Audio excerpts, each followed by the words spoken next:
ahead and call this meeting to order. The first item of business is closed meeting. Be it resolved that the Montgomery County Board of Supervisors of Montgomery County, Virginia hereby enters into the closed meeting for the purpose of discussing the following. Section 2.23711, discussion or consideration of acquisition of real property for public purpose or of the disposition of publicly held real property, where discussion in an open meeting would adversely affect the bargaining position or negotiating strategy of the public body. Allegheny Springs Consolidated Site. Second item is consultation with legal counsel employed or retained by a public body regarding specific legal matters requiring the provision of legal advice by such counsel, real estate tax sales. Is there a motion to go into closed meeting? So moved. Second. Any discussion?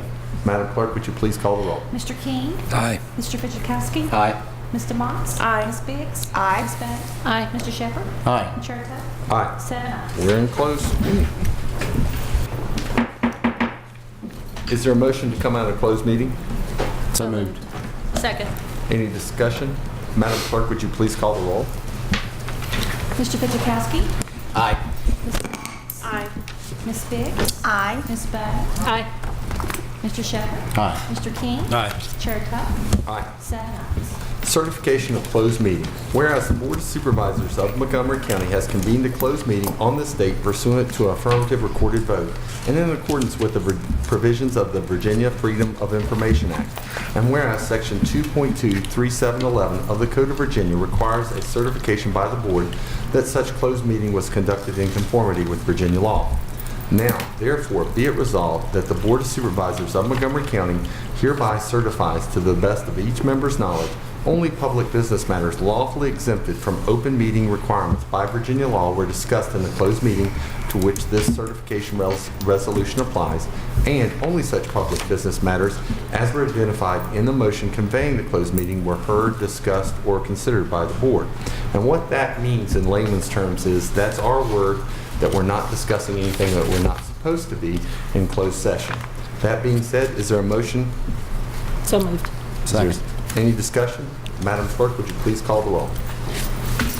Mr. Motts? Aye. Ms. Biggs? Aye. Ms. Bennett? Aye. Mr. Shepherd? Aye. Mr. King? Aye. Mr. Fidzikowski? Aye.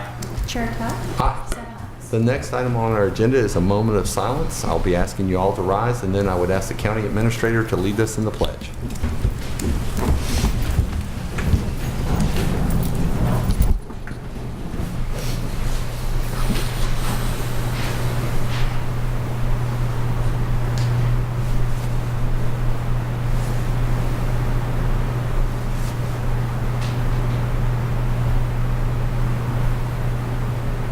Let us pledge, please. I pledge allegiance to the flag of the United States of America and to the republic for which it stands, one nation, under God, indivisible, with liberty and justice for all. Thank you very much. Is there a motion to go into work session? So moved. Second. Second. Any discussion? Madam Clerk, would you please call the roll? Okay, just 1 second.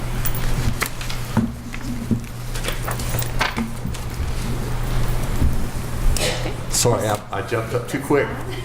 Ms. Biggs? Aye. Ms. Bennett? Aye. Mr. Shepherd? Aye. Mr. King? Aye. Mr. Fidzikowski? Aye. Mr. Motts? Aye. Chair Tuck? Aye. 7 ayes. The first item in our work session is alternative forms of county government. We have with us tonight Ms. Lamb, who is the Chief of Revenue Administration for Albemarle County, and she's here to provide information about their form of government and activities formerly managed by the Commissioner of Revenue and the Treasurer. Ms. Lamb, thank you very much. I do want to make it clear that she's not here to tell us which way we ought to vote about the referendum, but rather simply provide us information about how it works in Albemarle County. Thank you. Thank you. Good evening, Chairman and members of the board. Thank you for the invitation to address you this evening. I am Rocio Lam, Chief of Revenue Administration with the County of Albemarle. My job is to serve in a strategic leadership capacity. I direct the operations of the tax office, collections and assessments. My office handles the functions formerly managed by the Commissioner of Revenue and Treasurer's Office. Other work experience include working for an elected official. I worked for the former City of Charlottesville treasurer prior to coming to the county, so I have worked for both types of government. And with that, let me...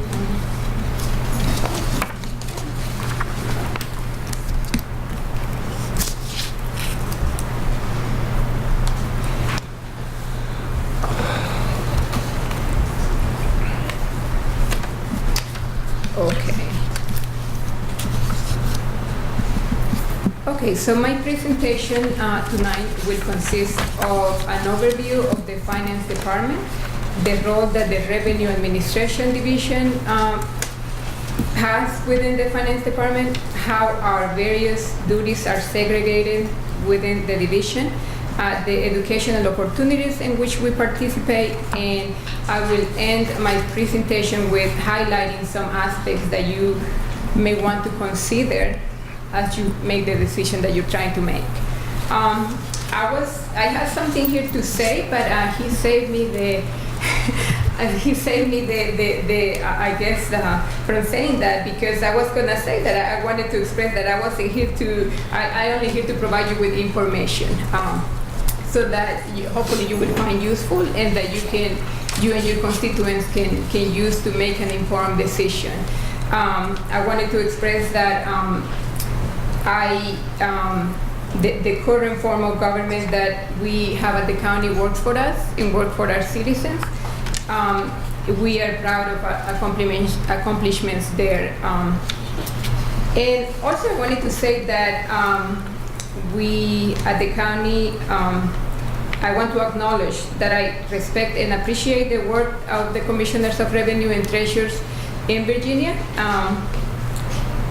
My staff and myself actively participate in the Commissioners of Revenue and Treasurers Association training programs, and we continuously utilize best practices established by these two associations to conduct our businesses.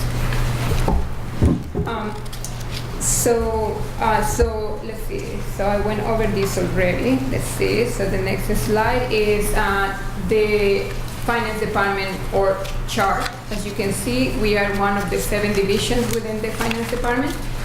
The County of Albemarle adopted the County Executive Form of Government in 1933. That's a long time ago. So since 1934, the duties previously managed by the Commissioner of Revenue and the Treasurer have been performed by the Director of Finance. The Revenue Administration Division is the largest division within finance. As is the case with most Commissioner of Revenue and Treasurer's offices across Virginia, we are the face of the county. We are the first interaction and sometimes the only interaction that a taxpayer will have with our locality. As you can see on the org chart, the Revenue Administration Division has 2 subdivisions: the Assessment Division and the Collections Division. Other divisions within finance are the Real Estate Assessor's Office, which do the real estate assessments. So my office does the personal property assessments, business taxes assessments, and collections, and then we do the collections for real estate, but we don't do the assessments for real estate. That's a separate office. I will talk about the Real Estate Assessor's Office functions in more detail a little bit later in the presentation. I want to note that the Revenue Administration Division was not always structured this way. So prior to 2014, each division, we had 2 subdivisions, and you'll see that on the next slide. So we had a division of revenue and taxation and a division of business taxation. And so the business taxation division handled all the business taxes, and the revenue and taxation division handled all the individual taxes. So personal property for vehicles were handled by the revenue and taxation division. So prior to 2014, each division's employee was authorized through computer software access to assess taxes, make adjustments, and collect taxes. So they did everything. So when the taxpayer went to the window, they were able to do everything. They didn't have to go back and forth, from the commissioner to the treasurer, or vice versa. but there was no segregation of duties. So, one person could do everything right there at the window. So after we implemented a new computer system in 2014, we restructured the office because we felt that the previous structure introduced weaknesses and risks to our internal controls. For example, a dishonest employee could have made an assessment, collected payment, adjusted tax, and pocket the money, right? So we realized that we needed that segregation of duties, and so we structured the division into assessment division and collections division to mirror the commissioner and treasurer's office in other localities. This new structure allows us to have a better segregation of duties, checks and balances, improve internal controls, improve risk control, and allow for more specialized training for staff to better serve our citizens. The next slide I have here is the assessment division responsibilities. So as you can see, I broke down, the things that they do in this division, and it's basically the functions performed by the Commissioner of Revenue Office. The assessment division handles all that. As part of the assessment functions, we are part of the revenue forecasting team. So we have a team where we forecast our revenues every year as part of the budget process. The next slide is the collections division. Again, it's very similar to the treasurer's office. They do the tax bills, they prepare and mail tax bills, they process payments, they work with a collection agency and an outside attorney collecting tax delinquencies. The division also acts as a fiscal agent for the state funds, including courts and sheriff fees and collections of estimated income taxes. As the head of the division, I'm part of the investments team.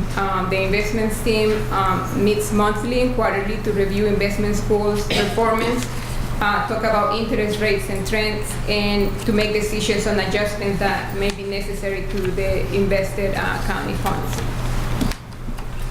And then the third division that we have, normally you will find this division under the Commissioner of Revenue's office. This is the compliance division, and basically what these folks do is to handle business tax audits.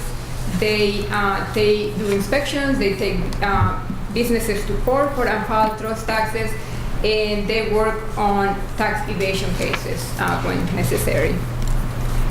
So that's basically the three divisions in the revenue administration division. Other divisions within the finance department, the real estate assessor is a different area. They handle all the assessments of the real estate, the real properties. They administer the land use program, and they also administer the veterans exemption program. The financial management division is what you would call finance department in a locality that has a treasurer and commissioner. So they do the accounting, financial reporting, accounts payable, payroll, procurement, treasury. So as it relates to the other divisions, the revenue administration division works with the real estate office because we generate the tax bills, mail the tax bills, we collect the payments, and we do the delinquent collections for real estate. We also apply veteran exemptions when someone is approved for that exemption. We work with the financial management division in the accounting and reconciliation of payments and other monies received at the teller windows and through electronic means.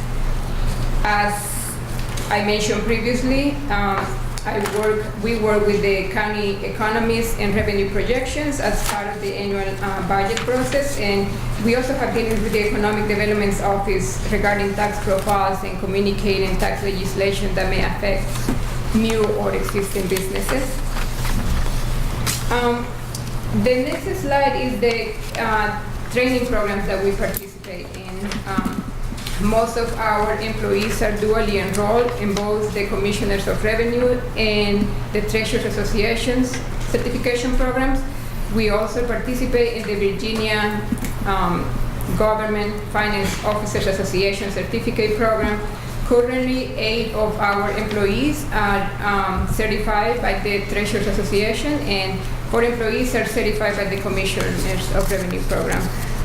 2 employees, including myself, hold all 3 certifications, Treasurer, Commissioner, and the DGFOA certificate. All our employees are actively pursuing one of the certification programs, and we are very active in all 3 associations. In fact, one of our team members received the Deputy of the Year award last year from the Commissioners Association of Virginia. So we work with them very closely.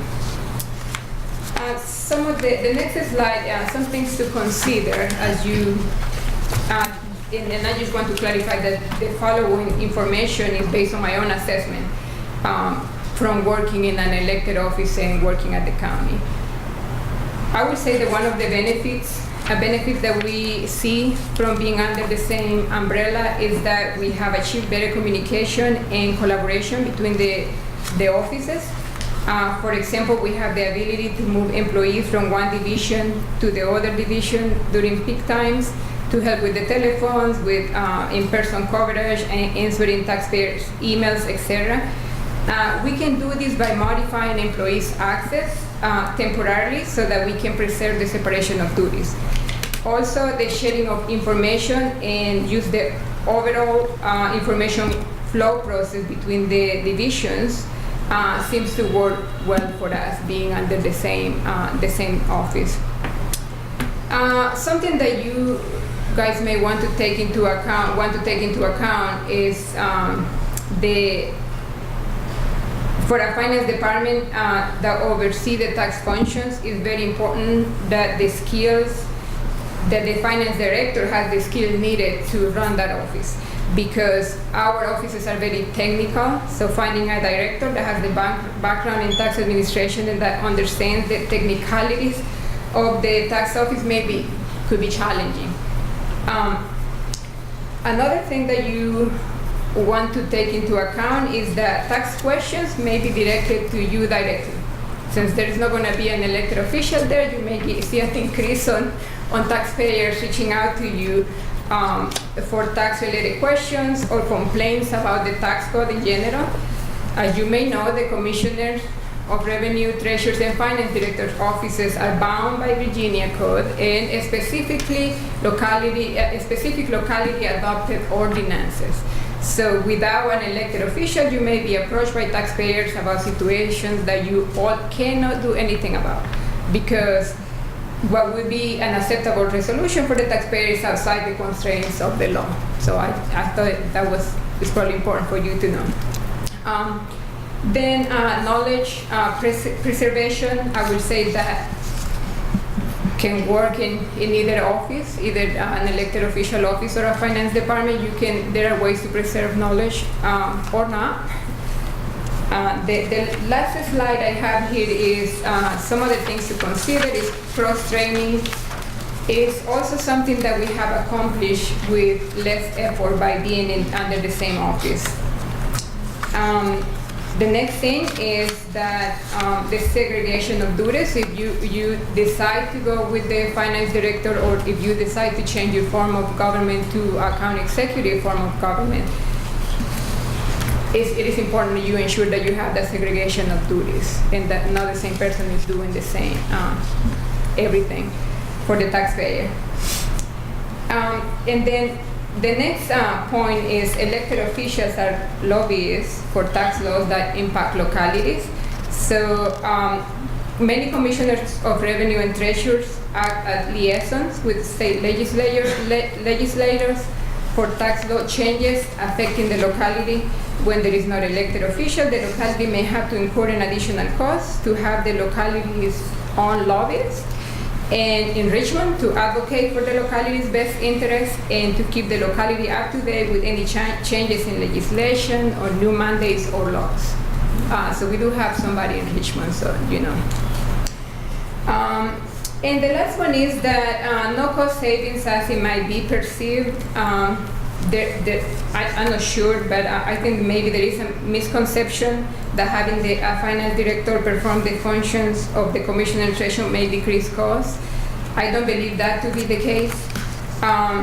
To provide great and timely service to your citizens, as the population of your locality increases, you will not be able to slow down the pace or avoid the pace at which you will need additional employees. In other words, what I have found is that regardless of all the technology and electronic means that we have nowadays, citizens want to talk to a human being. And tax laws and regulations are better explained through in-person interactions. So most citizens want to be able to talk to a person when they call the county office. So again, despite technology, as your counties or your locality's population grows, you will need more people to be able to serve your citizens, provide good service. And that's all I had. Well, I know that we have several supervisors with some questions, and I'll start off with Supervisor King. Do you have any questions? No, thank you. Supervisor Fidzikowski? No, I don't have any questions, but we really do appreciate hearing from you and seeing what's different than what we currently have. Thank you very much. You're welcome. Supervisor DeMont? Just a couple of questions referring back to your slide on the career development programs, where you participate in the Commissioner of Revenues Association and the Treasurers Association of Virginia. How is your membership structure? Are you a member just like any other elected official would be? Yes, we are. And so then when you send employees to classes, it's charged at the same rate that, okay. It is. The same. And then just look through for just a second. Sorry. Okay. In your experience, have you ever seen or heard of anybody else doing cross-training where they're having employees from different departments moving back and forth, even like with an elected official structure or? Yes, when I worked for the City of Charlottesville Treasurer's Office, I was taking commissioner classes. Okay, so they were cross-trained on both sides. Yeah, How so you could do that if you. how was that if you wanted to. accomplished? Do you know, was it like an agreement or a contract or a memorandum of I'm some not sure sort? if they have a memorandum of understanding. I'm not really sure, but I know I was able to take those classes. Yeah, and the VGFOA classes as well. So they're very open with the cross training. Okay. Thank you, and thank you so much for coming this evening. We really appreciate it. Supervisor Biggs? I want also to thank you for coming. It was interesting to me that this was set up 1933 and went into effect 1934, so there's really not a way to, compare what it was before to now. Right. But Right. getting back to this, what is the population of your county currently? Over 155,000. 155,000. When did you have to start paying a lobbyist to look out for you in Richmond as far as, the tax laws? I'm not really sure. He has been doing that for many years, probably prior to my time with the county. So, yeah. So is this like a full-time person that does this, or is this just a person during the General Assembly time, or That's right, just during the General Assembly time. does this individual represent any other counties or just yours? I believe they only represent us. Okay, but you feel it's critical to have a person like that to keep up with everything and to bring it back to you? That's right, yeah, that's correct, because many of the law changes will have to most likely implement system changes to be able to accommodate those. So it's important for us to know ahead of time what's coming. Okay, and so that individual comes at a cost. Right. Thank you. Supervisor Bowman? Thank you for coming. We really appreciate it. I'm not sure if I understood what you answered Supervisor Biggs. When she asked you about the population of Albemarle County, is it 105,000? Over 105,000. Over City says. 105. And so I'm looking at the chart like on page 2 or whatever. How many employees do you actually have in your organization? Your whole organization? The finance department is the whole county your chief of revenue administration. Yes. The revenue administration division has 19 employees. So we have 8 in each division, and then 2 in the compliance division, and myself. So it's 19. And we are requesting a couple people for this year. 2 people? Yes, we requested 2, but I think we're only going to get 1. And the computer system that you got, were you expecting to have efficiencies with that so that you would potentially not have to keep asking for more and more employees? Did you realize Yes. that actual result? Yes, and I am very technology savvy. I like improving things through technology, so we are at a point where we have done everything we can to try to avoid asking for more people. We have put taxes online. We have implemented a payment kiosk for people to pay their taxes. We have done several things to try to use technology to try to not having to ask for more employees, but we are at the point where the population is growing and we can't really meet the demand. Have you been able to pare down the number of employees because of that computer system? No. I have a couple of questions, so please bear with me.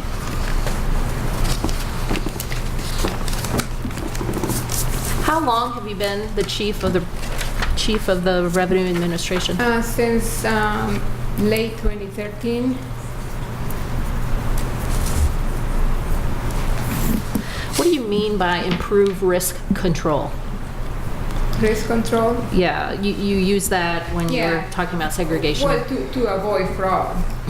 We don't have to, if we have the proper internal controls, we don't have to worry about fraud as much as if we just let people do whatever they want.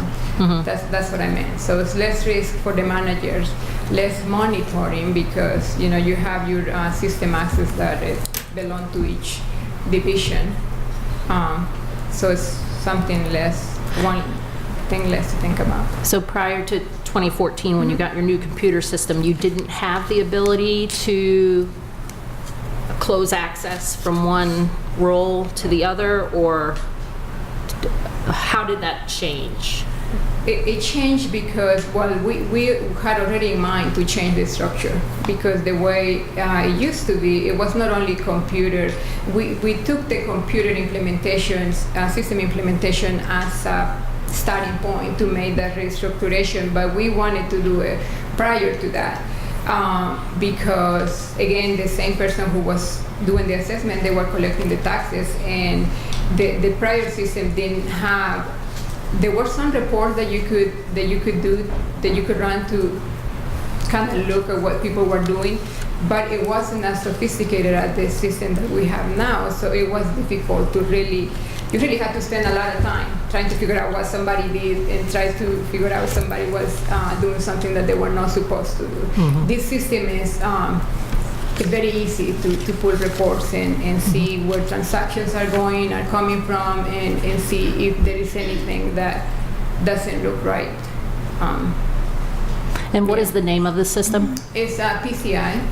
Okay. What does that stand for? Do you know? That's the name of the company, Okay. but the actual software is called RBS, which stands for the Revenue Billing System.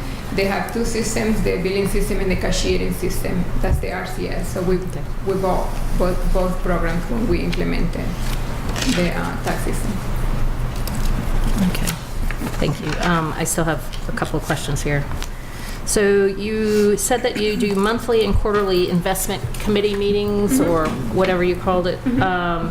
What types of investments do you invest in? Right now, our investment pool is not very diversified. We do invest in the LGIP program, short-term and long-term. We invest, Bank of America, they give us these earning credits for having, keeping certain amount of money in our bank accounts. And then I believe the other one is Wilmington Trust. It's the only other type of investment that we have right now. So it's not, we have like 4 or 5 different types. What is this Wilmington Trust? What's that? I believe those. I'm not really sure, to be honest with you. I can research it and get back to you if you want. Or Just I can. curious. The investment program is kind of new for the county. We probably implemented about 3 years ago, and so we use a consultant to help us with some of these things. And I think that's where the Wilmington Trust is coming Sure. from. Okay. It was a consultant recommendation. And how much does the consultant cost? That's a good question. I don't know. Okay.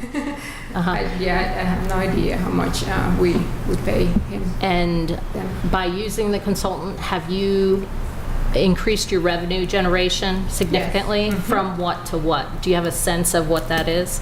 The last investment meeting, I believe our revenue from investments was over 300,000, which we didn't have before. Uh-huh.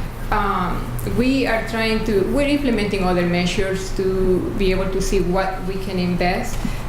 We're working on cash flows, processes to see how much we have, to hit it at the right time, so we're not in a bad situation where we need the money and we don't have it. So it's still a work in progress, but we're working different things. But so far, 300,000 was the last meeting.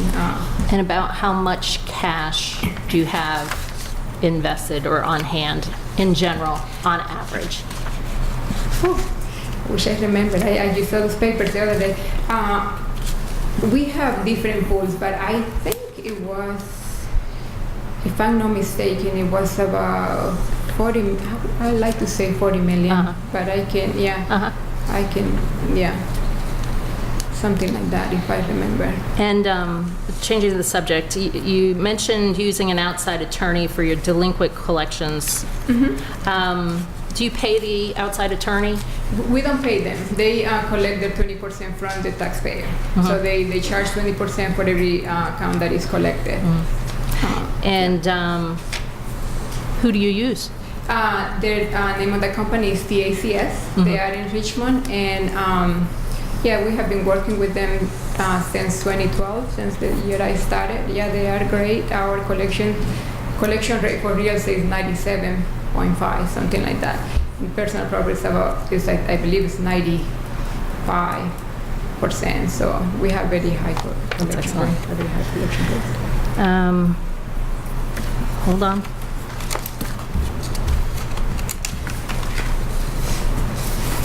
I was curious about your compliance division.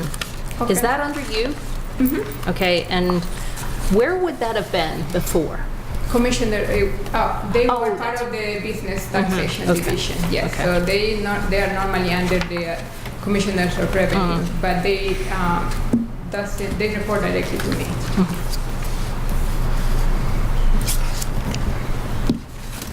And for the financial management division and their treasury, do you work with them in any way to get economies of scale or, We do, and actually the treasury, the chief accountant for treasury, he's the main person for the investments. He's the one who works with the consultant with the, for investments.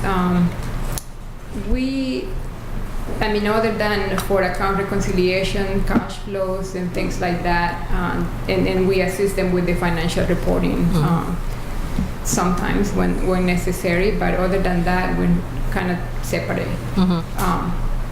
Separated. when you, and pardon me if I didn't hear this correctly, you worked for the city of Charlottesville before. Yeah.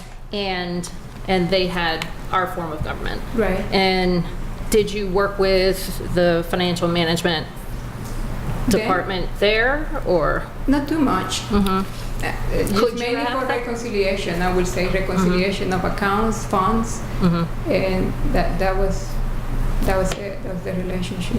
Do you see more working together in your form of government now, or not really? No, Yeah. the functions are very different. I mean, we're dealing with taxpayers and tax laws, and they're dealing with account reconciliation, financial reporting, procurement, payroll, very different functions. So, yeah, well, obviously we do interact from time to time, but we don't work as close as we work with the real estate office, for example. Now, do you do assessments every year, or? Every year. Okay. And how many people are in your assessment department? The real estate assessor's Yeah. office, Yeah. 13, I believe. 13. Okay.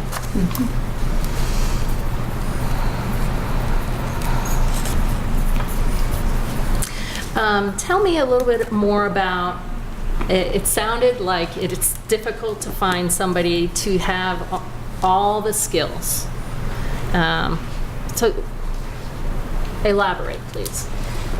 Okay, yeah, what I... Meaning the head director of finance skill. Yeah, what I meant to say, when you think of a finance director, you think of the financial reporting and the accounting and the payroll, and so all the functions that the financial management division does currently at the county, that's what you think of a finance director, and even in the private industry. So finding someone who has that experience and also has the taxation background may be challenging.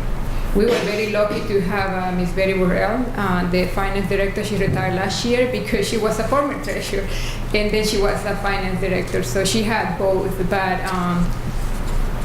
I mean, I'm not sure if there is many people out there like that who has both skills. That might be my last question. Hold on a second.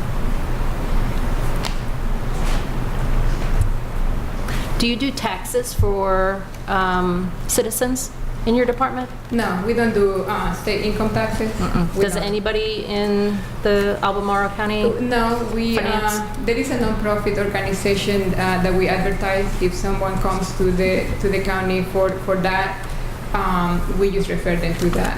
And what is that? Non-profits. Which one is that? I can't remember the name of that.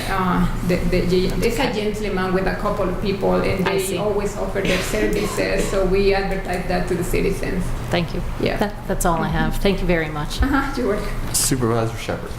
First, thank you for coming and the information. welcome. You seem very knowledgeable. My question is can't think of the word I want to use. Objectional, I guess. You've worked in both types of governments. Is there a huge difference or benefit on one side or the other, in your opinion? No. No? I would say if you have the right person, if you have somebody who has the knowledge and the expertise, either office, work is really up to what you want to do and your citizens want to do. Now, I've worked for both, and I don't think there's any benefit to have one or the other one. Okay. And one of your points was that there was not any difference in cost savings. Is there any difference in personnel numbers, in your opinion? I don't think so. Not the same? No, Okay. and that was what I was trying to refer to, was personnel. That I don't think there will be cost savings in personnel, because if I recall correctly, at one of your previous meetings, I remember somebody said that it looks like the finance department does the same things, or the duties overlap, or I don't think that's the case. I mean, the tax office is the tax office. The functions are very, very clear and very different from the payroll and the procurement and the financial reporting. Okay, thank you. Yeah. That's all. Does that spark any other questions? I've just got a couple of questions. You had indicated about investments.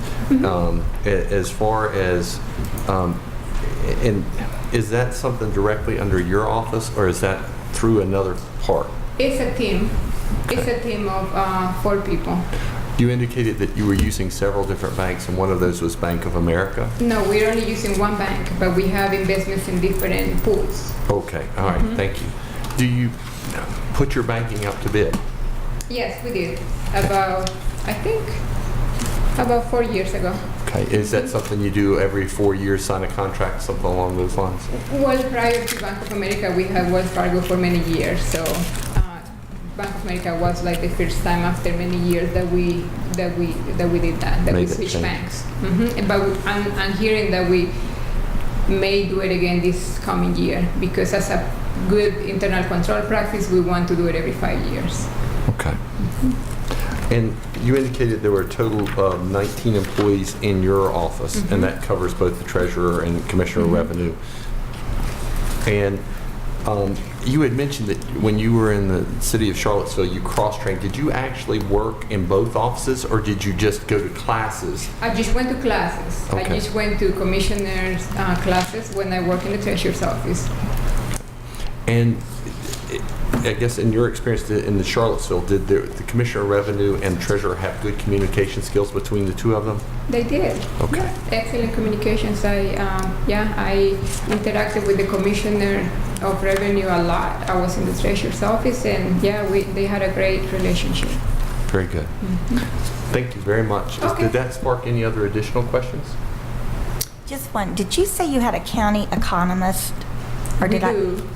Well, his official title is manager of revenue forecasting, Okay. but that's really what he does. He's the county economist. Thank That would you. be Mark. Yeah.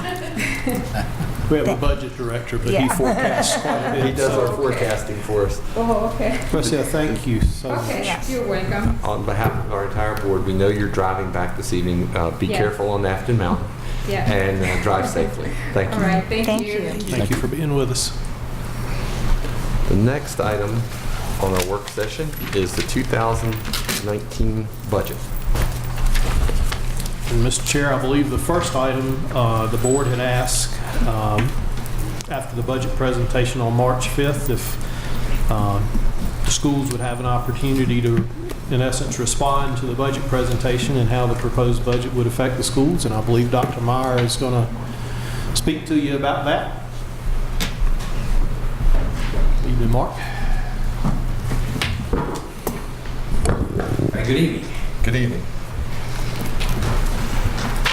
To give you an update first on our school budget, first possible revenue changes I'd like to first go over you with, and of course the first is $1.5 million in increased funding by Mr. Meadows and his proposed budget. We would surely appreciate if that was his recommendation was approved, because that is definitely needed.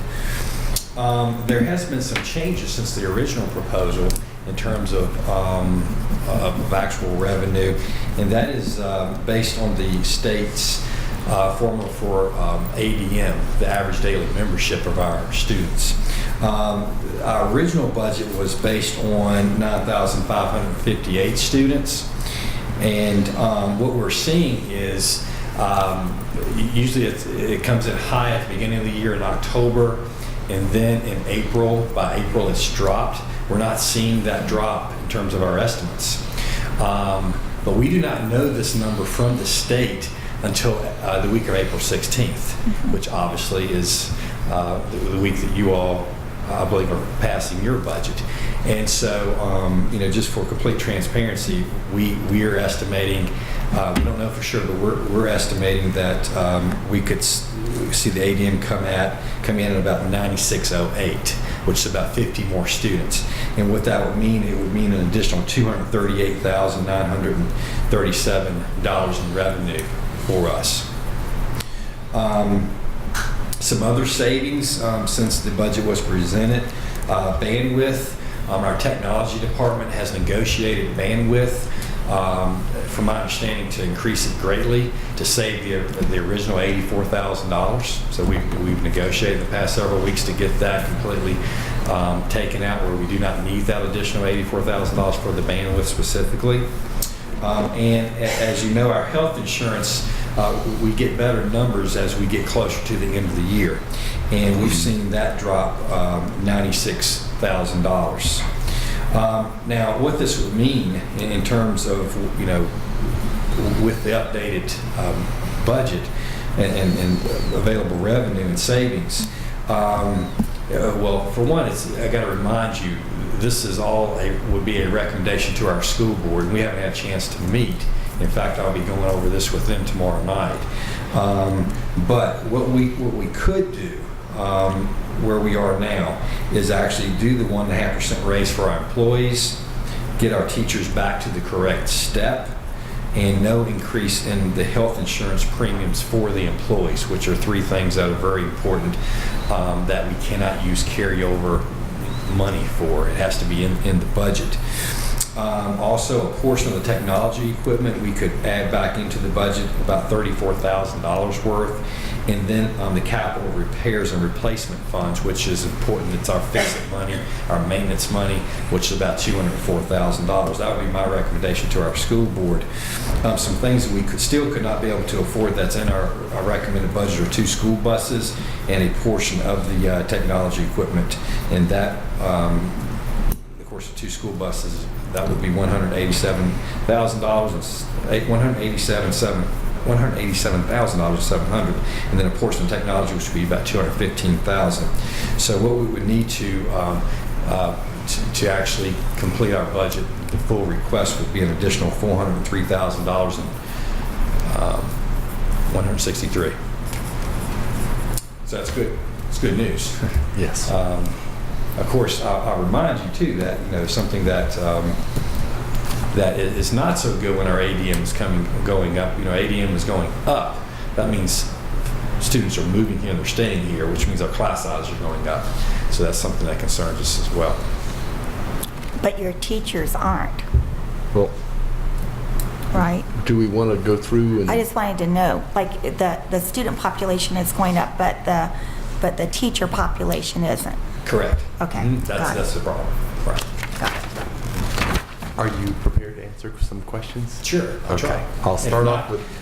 Katie is here to help. Okay. I'll start off with the Supervisor Fidzikowski. I don't have any questions. Appreciate it. Supervisor DeMons. If the 2 buses and the technology equipment is removed from the budget, and I of course understand the importance of the technology equipment. Oh my gosh, that's my phone ringing. I'm so embarrassed. Sorry about that. I didn't mute that one. Reminder, mute your phones. I'm more concerned about the buses not diminishing the importance of the technology equipment, but just because I know that you're on a pretty strict replacement schedule. So, and I think both have the potential to come back and hit you later and be more expensive. Can you speak to just a little bit about the buses and how potentially you could in the future make up for the buses that you don't replace this year? In the immediate future, how we can make up for the buses? Or in any point in the Right. future? Well, we need to purchase 8 buses a year to stay on a steady pace. What's happened in the past, there have been years where no buses were purchased, and then there was a year, I think, where 22 buses were purchased. Well, when you buy 22 buses in one year, you got to replace 22 in one year, and as you know, that would be nearly impossible in today's time. And so it's important that we continue on a steady pace of replacing 8 a year for budget purposes. And so, we only put 2 in the budget, we're needing 8. Hopefully we'll see some fuel savings this year. That's how we were able to get to the 8 last year, with fuel savings. And so far it looks like there may be some savings there for that because fuel prices have not gone up dramatically. It cost us about $10,000 a day to put our buses on the road in terms of fuel. And so I'm very thankful to see the change in the estimate for the increased ADM. Though to Supervisor Biggs' point, I know that also means increased classrooms. How many teachers are we down now, say in the past 10 years? Since 2010, we're down 50. with 50 fewer teachers and 250 more students. And that number, we probably need to get a new estimate on that number. And so Okay. I'll remind you too, enrollment is not the same as ADM. In terms of average daily membership, there is a slight difference in how that's calculated. So, And I'm glad to see the things that you've kept as well. I'm really glad to see that the raise is still in the budget. I'm especially glad to see that some adjustment is being made to get everybody on the correct step. And also capital maintenance, I was very concerned about that. So I'm thankful for that. I appreciate your hard work. I appreciate what you've done to present very transparent information to us tonight for us to look at. Thank you. Supervisor Biggs. My concern, of course, as I've stated before, is we really have to do something about the teachers' salaries and the salary scale, and it looks like that can happen this time, and I'm really happy about that. I'm also happy about the health insurance. One thing though I'd like to know, like you said, not all of the technology would be paid for. What part would not be paid for? I know that the board makes a final decision, but what are you thinking might be left out? if we left out the technology replacement, it would be just your standard replacement of teacher classroom computers, smart boards, projectors, the things that teachers use every day to teach with. Tools of the trade. Right. It's something we've grown accustomed to. It's the way our teachers use their classroom. They use their technology on a daily basis. So it's important that we continue to make sure we have the money there for when they do break, because they do. They have a lifespan that we need to replace them on a yearly basis. Yeah, I think that's an important consideration because of, the future. The other thing I want to know about is the rural Wi-Fi. That's been a big issue across the state, and schools are, always bringing it to the attention of their General Assembly members as well as counties and localities. Right. Is there any money in your budget, if this is the way you go, to cover that? Right. Well, if you remember, when I actually presented originally, I gave you the here's what we really need list, and which was an additional $7 million. And that was on that list. In fact, it was a $50,000. $50,000. That's what I wanted to know. Some additional. And that's not covered with what you're doing now. That's not currently in the budget. And the reason why is because that's not a one-time expense. It's a recurring cost. It's actually basically a cellular plan that you're purchasing for those Wi-Fi devices. So it's not a one-time, cost. So it can't be something that we just put into the carryover. It would need to be part of the regular yearly budget. And that would only, and of course, the number of devices, not as many as we'd like, but it would definitely help. There's no doubt. We've already, through a grant, distributed to our schools some devices, and I think they're popular for students who do not have access to internet at home. Okay. All right, thank you. Supervisor Bone. So you're short 403,000. Yes, from our original budget, I'd say we're short $7 million. But No, I understand that. Before I go any further, do you have a lot of fans out there? Okay, hold your signs up for 10 seconds, please. I think I'm more like their fan. Yeah. Awesome, thank you. So is the 403,000 covered by the what happens halfway into the year, that whatever that is? The supplemental appropriation. Yeah. Is that? I know in our original budget you had X amount of hundreds of thousands. 640-some thousand. That was, which is a part of the fiscal year 19 budget, but it would be a supplemental appropriation the board could elect to do if the revenues are available after July the 1st. So would that satisfy the 403,000 need? Can I be clear? Mr. Miller's talking about the one-time money? One-time money. Yes, it would only. Yes.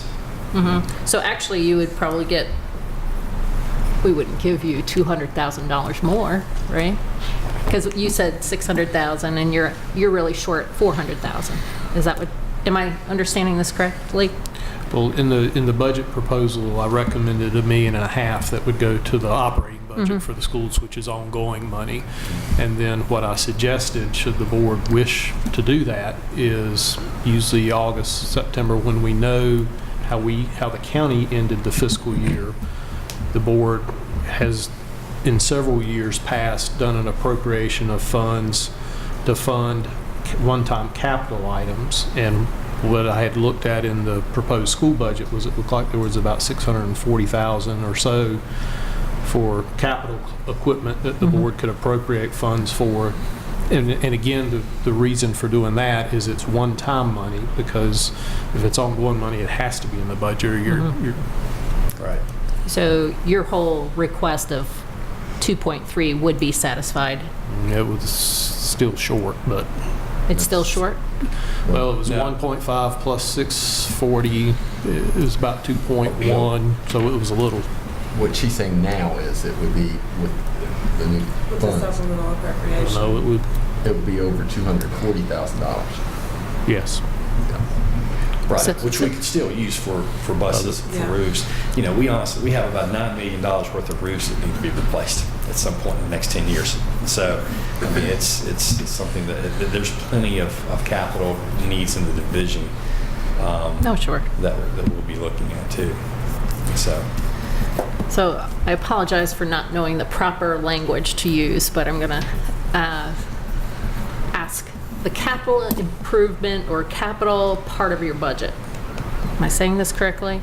Capital maintenance. Capital maintenance that should be in it every year. That is correct. That money But should it's be in not. every year. No, Right. we had to take it out last year, right at the end, when you all moved some money in your own budget around, and so we actually had to take that out, and then depend on the one-time money that was appropriate to us. You know, last at the year end it of the summer. was some roofs, some buses, and some computer. The money, was it 750, 540? 540. Yeah, 540. right. I can't remember.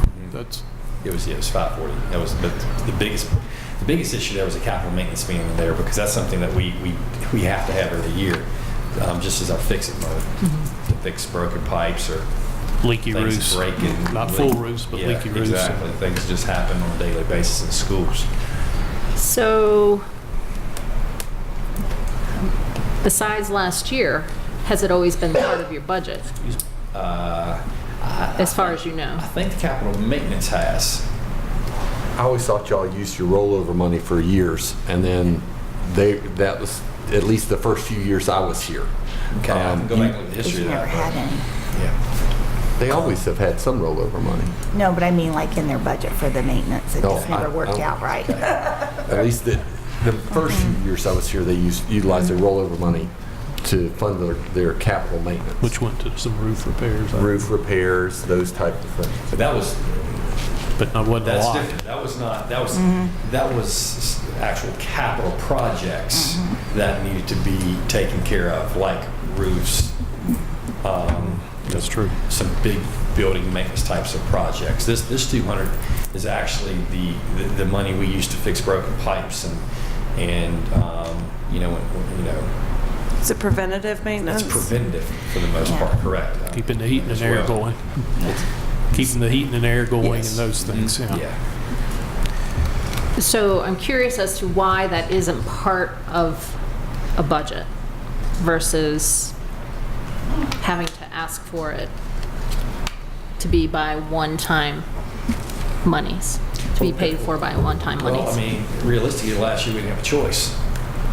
It was either the teacher raises, because that has to be something that's in the budget. And we were sort of taking a chance, were we going to get it or not, to have to be able to put that money back in our budget to actually fix things. But we're not going to take a chance in terms of teacher raises. That was important to us last year, which it is every year.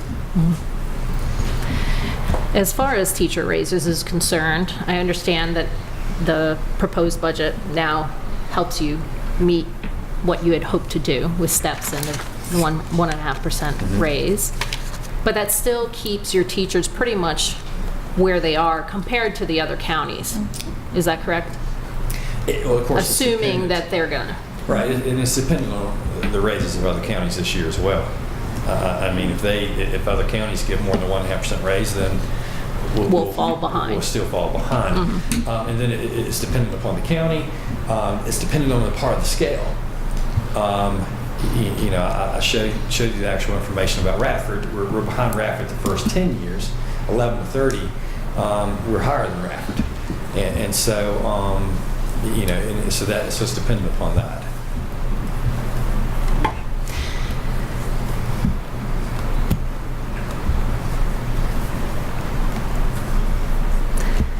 I'm not here to make deals, but I don't know how to phrase this correctly, so bear with me.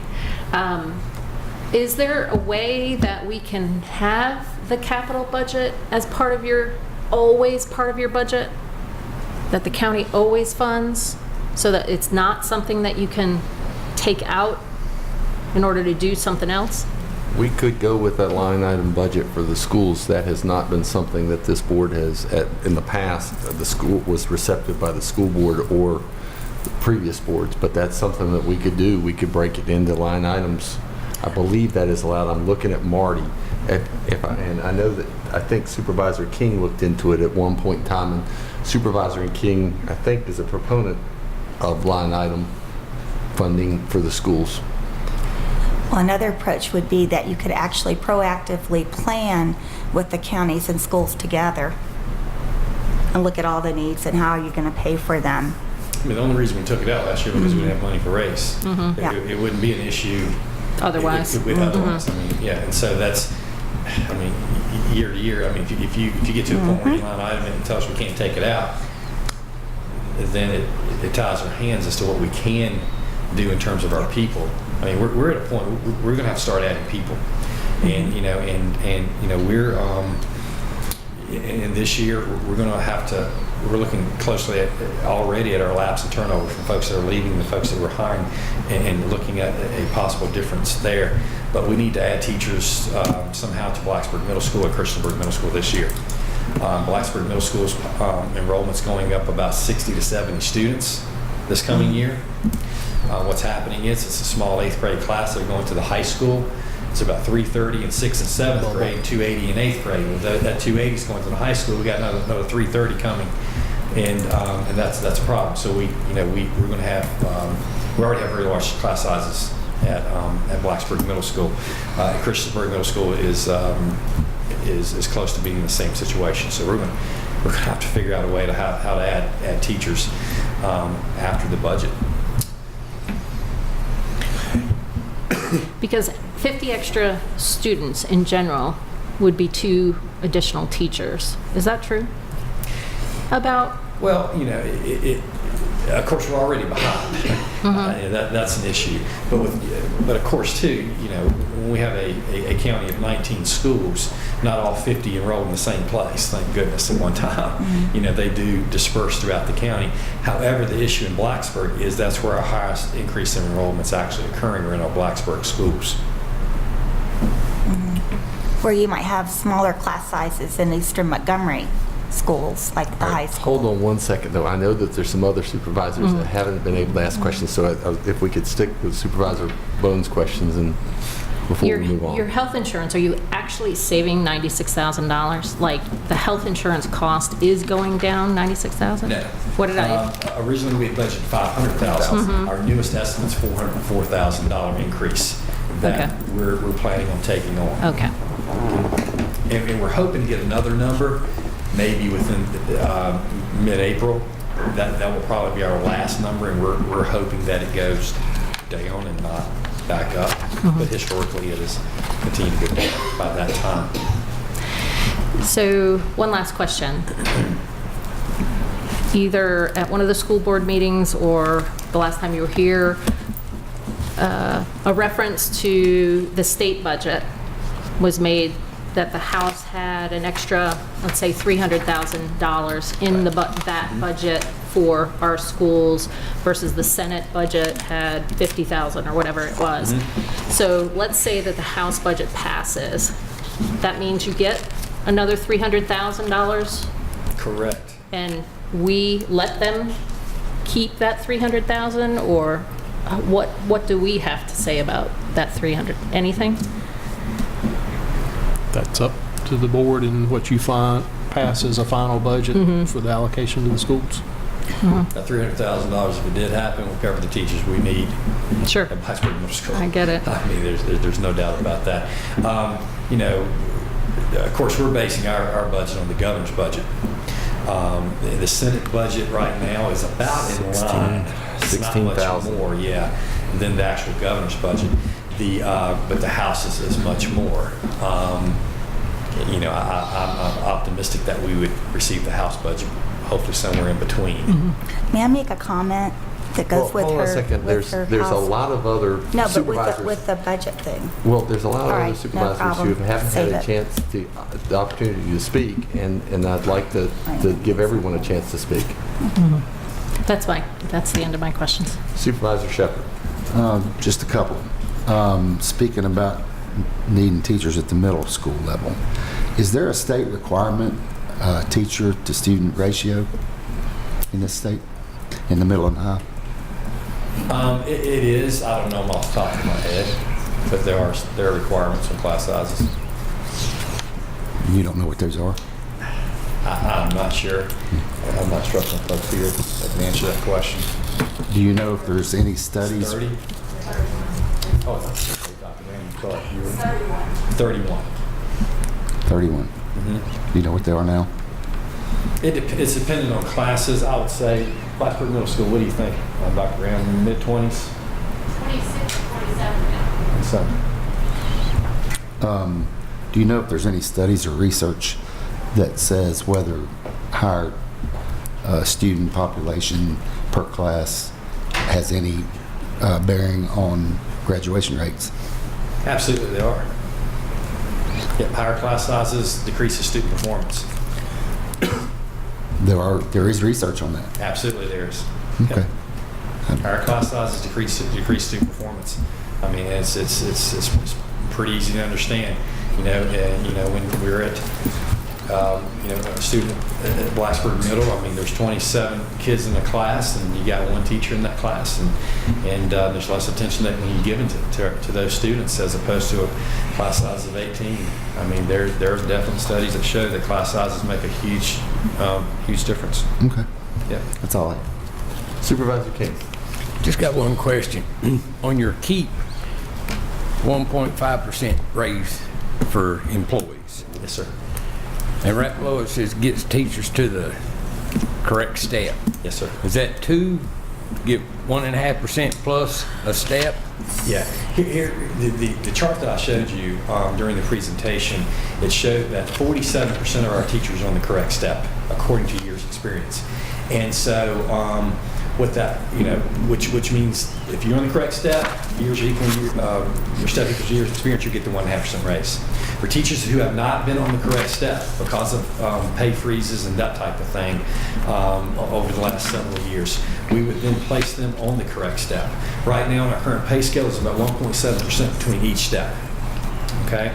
So what would happen is if a teacher, if they were on step 10 this year and they're supposed to have been on step 11 this year, that means they would be on 12 next year. So they would go to 11 at 1.5%. That would be the new 12. So if a teacher was not on the correct step, they would get a 3.2% raise. But then too, which is good. However, I would argue that they have not been getting what they've deserved because of the pay freezes, and that's why they've been compressed and not kept up with the step they should have been on.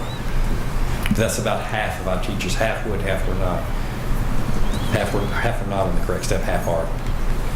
I think 40-some% on one step behind, and then there's a few that are 2 or more steps behind that we found. I would like to make a statement, Yes, not sir. a question. I met with several of your school board members, and I want to tell them out in public I appreciate them meeting with me.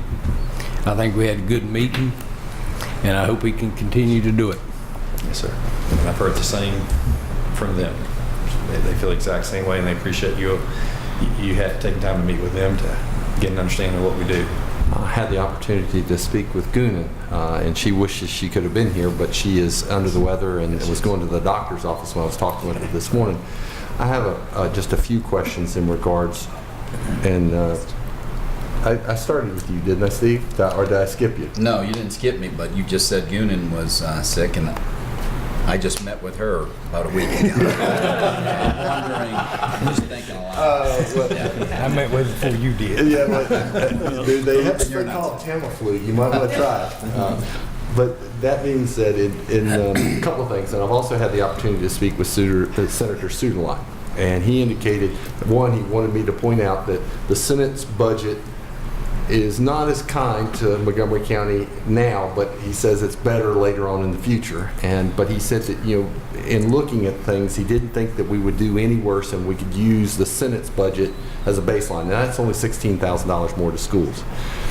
If we kept the suggestion of the county administrator at $640, and that would bring in about an additional $240,000 more than what you requested, then you would be looking at an additional $16,000 that would be reoccurring money. You follow me? Yes. One-time money and $240. I know that, and Supervisor Biggs brought this up, and I know that I think every single supervisor has brought up internet access, and that this board wanted to do something about it and haven't had the funds that we would have liked. If one of the reoccurring expenses was the Wi-Fi hotspots that we've been talking about in our more rural areas to provide internet, if we were to provide that and to work with your board, would it be inappropriate to ask, not to tell, about whether that could be put back into your budget? Is that and would you mind taking that back to your board? Sure. And part of at least my thinking for this year's budget, and I only speak for myself, is that I looked at what Craig had proposed. I believe that we've continued to have, we're very conservative. That's why our bond rating continues to go up, is because we budget carefully, and thanks to Angie and Mark and Craig and Carol.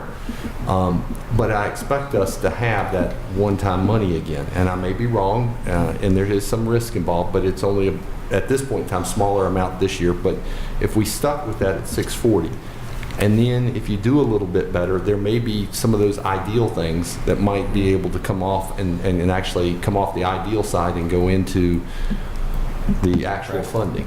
The portion of the technology equipment that I'm recommending we keep is only $34,000, but only $34,000 is something that could be used for something like that. It could be used for recurring, and because the portion that is reduced is $215,000.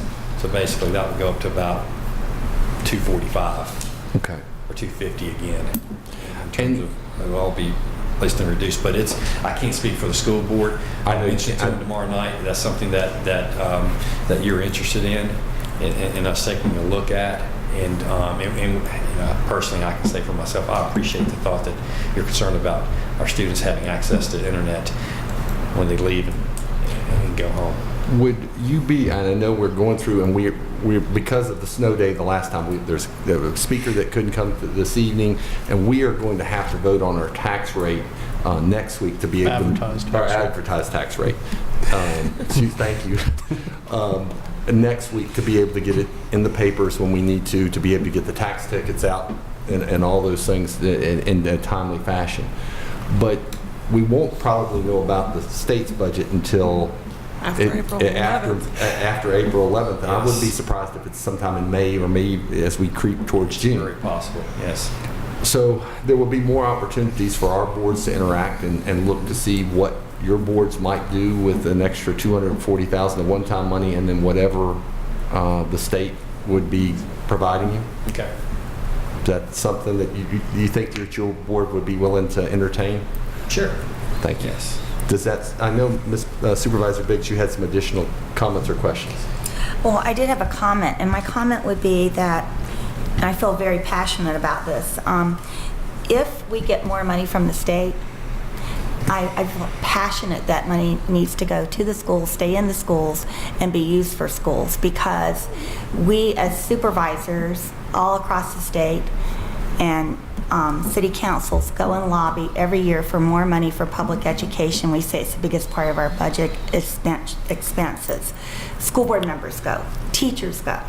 We talk to people that we run for office, and we try to explain to them how important it is for the state to step forward and do their part in this partnership, which I maintain that they don't do.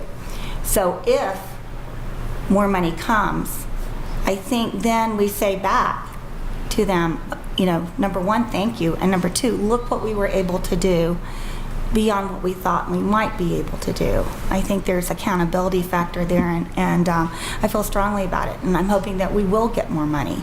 I think a lot of the people that went to Richmond this year understand that. So that was what I wanted to say, and I think I got my other question answered before. So basically, $403,000 short, right? The original request. Okay, gotcha. Thank you.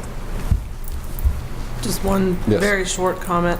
I just want to echo, of course, what Supervisor Biggs said, that if we do get additional money coming down from the state, I think it's important that it stays with the schools. And then I also wanted to, also echo what Chair Tuck said with the hot spots.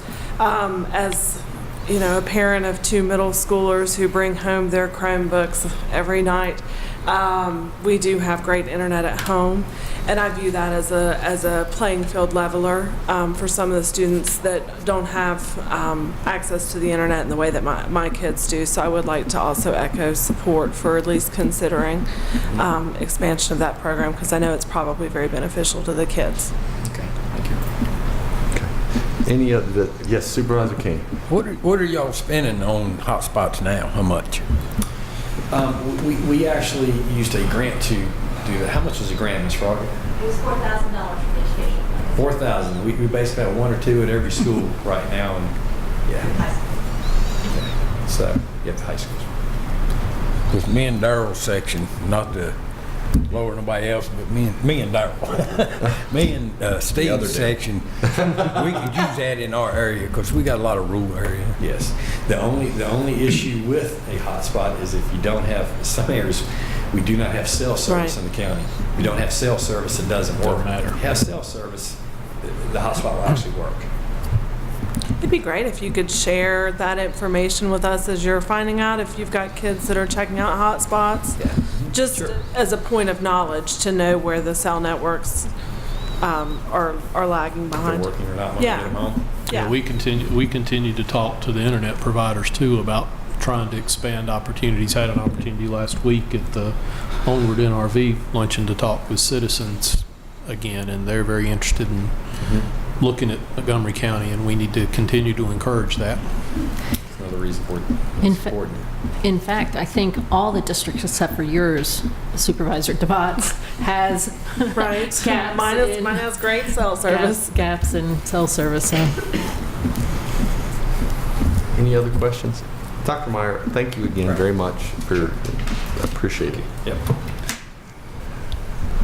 Now, I guess, is there additional questions? I know we've got staff here that folks would like to ask the staff, and I'll start off with, I believe I had left off at Supervisor Fidzikowski. I started, and somehow my chart skips.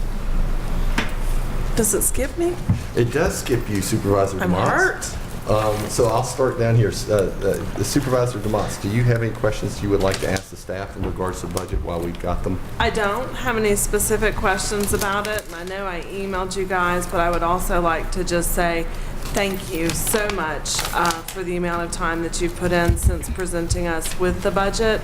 I kind of intentionally held back my questions thinking that you'd get flooded, and you certainly did get a ton of questions, and it helped me understand everything so much better. So thank you very much for all of the time that you've spent preparing answers and making sure that we understand it. Thank you. Supervisor Biggs? I also want to thank staff. I think that the process has been a good one. I want to thank Craig for sending us the county position summary. It was interesting to see, how many positions had been frozen or eliminated during the past few years. And I also want to thank the educators that have come forward and thank the school board and Dr. Meyer. I think the budget this year from the school board has been one of real transparency and partnership. And I'm really glad for that. And I'm hoping that, through the end of this process, that it's going to be one of our better years. Thank you. Supervisor Bone? Thank you, staff. Great job. Also Craig. Thank you. Couldn't do it without them. I have a couple of questions. One is about the elimination of positions, reduction in force, rather. The jail staff that was transferred to the regional jail, if I understand that correctly? We reduced the number of deputies that we had locally to service the local jail because when we joined the Western Virginia Regional Jail, they took care of those employees, so that I don't know that those positions necessarily transferred from the local jail to the regional jail. We just reduced the number of locally funded. They did actually transfer. Okay, so yes, those. Given the opportunity at the time. That's right. Whether or not they personally wanted to transfer, but the positions themselves. Yeah, that was. Not board funded and. They actually physically moved. That was the first year I was here. That's right, back in '09. So I just want to understand how it relates to if we use, maybe I should be asking Carol this, but so if we reduced by 11, I think I remember the number, it wasn't really a reduction because that role, it still did its role, but was being paid by, or? No, they actually, in simple terms, and you guys cleaned it up, in simple terms, those 11 positions came off the counties. They were no longer county employees, and we didn't receive comp board funding for those. Those 11 employees went to work for the Western Virginia Regional Jail Authority, which is comprised of Montgomery County, Roanoke County, the city of Salem, and Franklin County. So those 11 employees were no longer employees of Montgomery County. They were employees of the Regional Jail Authority. Okay. And then back last fall when I was meeting with you all to come up to speed, you kept expressing that in a lot of instances, the staff of the county are stretched thin, and the last thing we want that rubber band to do is break. You didn't say that part, but I've used that analogy before. Can you give us a sense of, I know that your budget request, proposed request, or whatever you want to call it, was $5 million or something like that, and it had a lot of positions in there. There were a number of position requests for various departments that departments have recognized over the years that they do operate on a very thin level, and we sent the information out for the positions that have been frozen or eliminated. If the budget environment ever improves, we would like to be able to put some of those employees back as well. My primary focus, as I believe is the superintendent's, is the first thing that I do when I look at proposing a budget to you each year is how do we best take care of our existing employees, the employees that are here. We try to make sure that they're being paid a competitive wage, make sure they're receiving competitive benefits. That's what we continue to do, and the employees have been very gracious in understanding that, if the budget's tight, as long as that is addressed, they're pretty good. So the rubber band continues to be pulled pretty tightly, but hopefully with some growth in revenues over the next couple of years, we can address some of those. That's all my questions. Thank you. Supervisor Shepherd?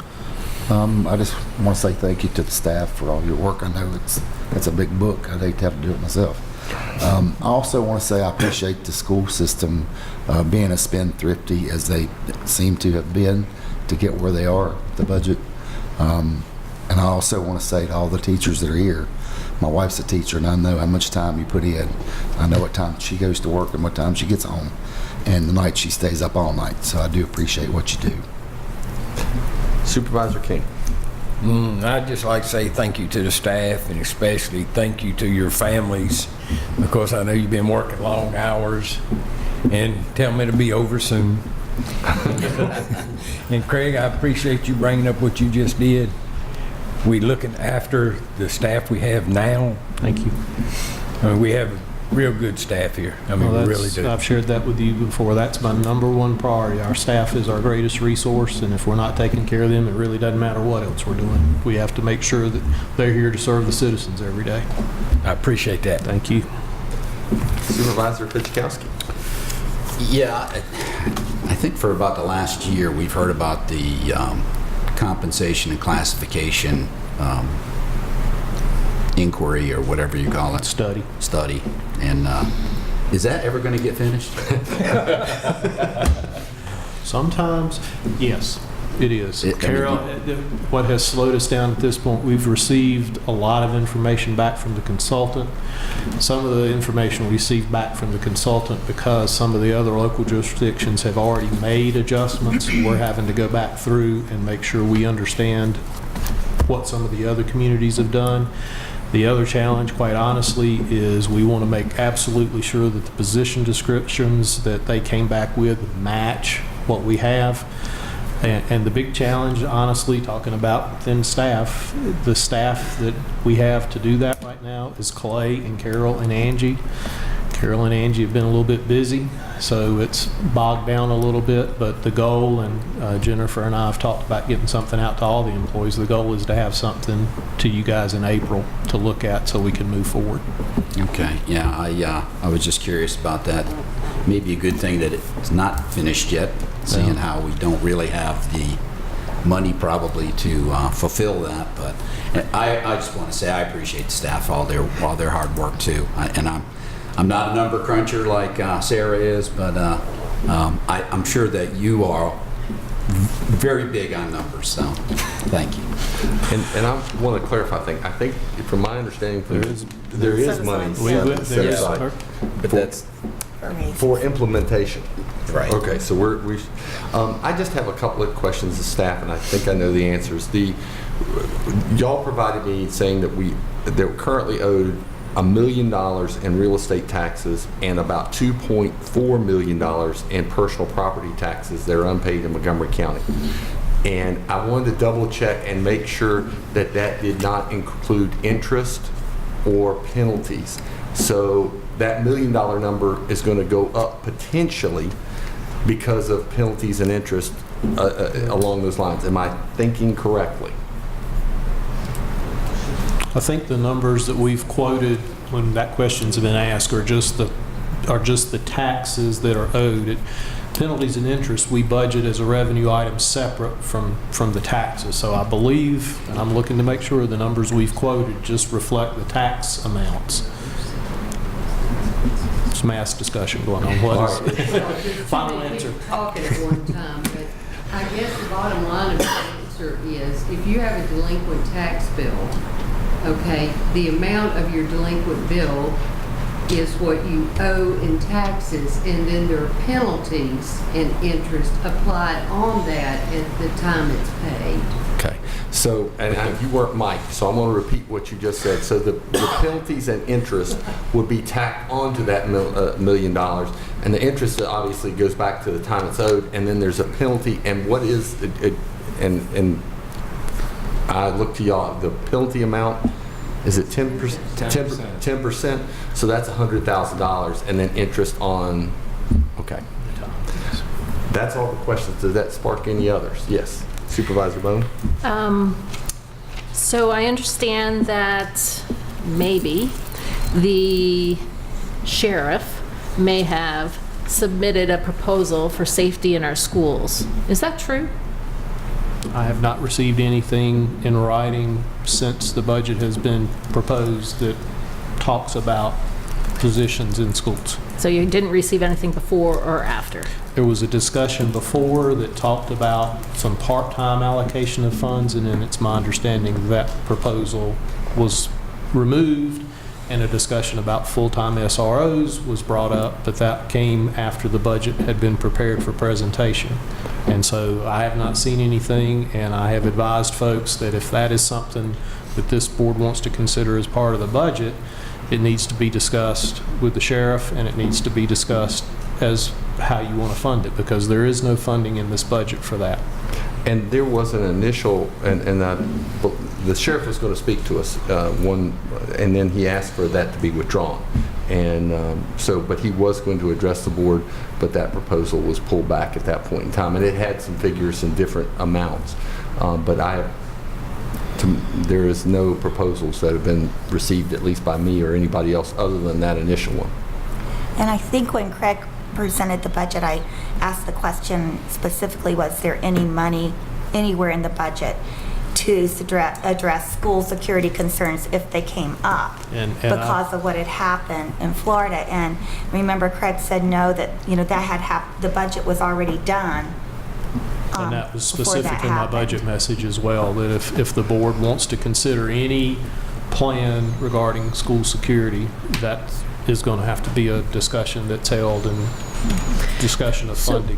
When would Sheriff Parton do that? If Whenever he the thought board- it was a good Whenever idea? he wants to make a presentation, Whenever the- he has that ability, and if that's something that he chooses to do.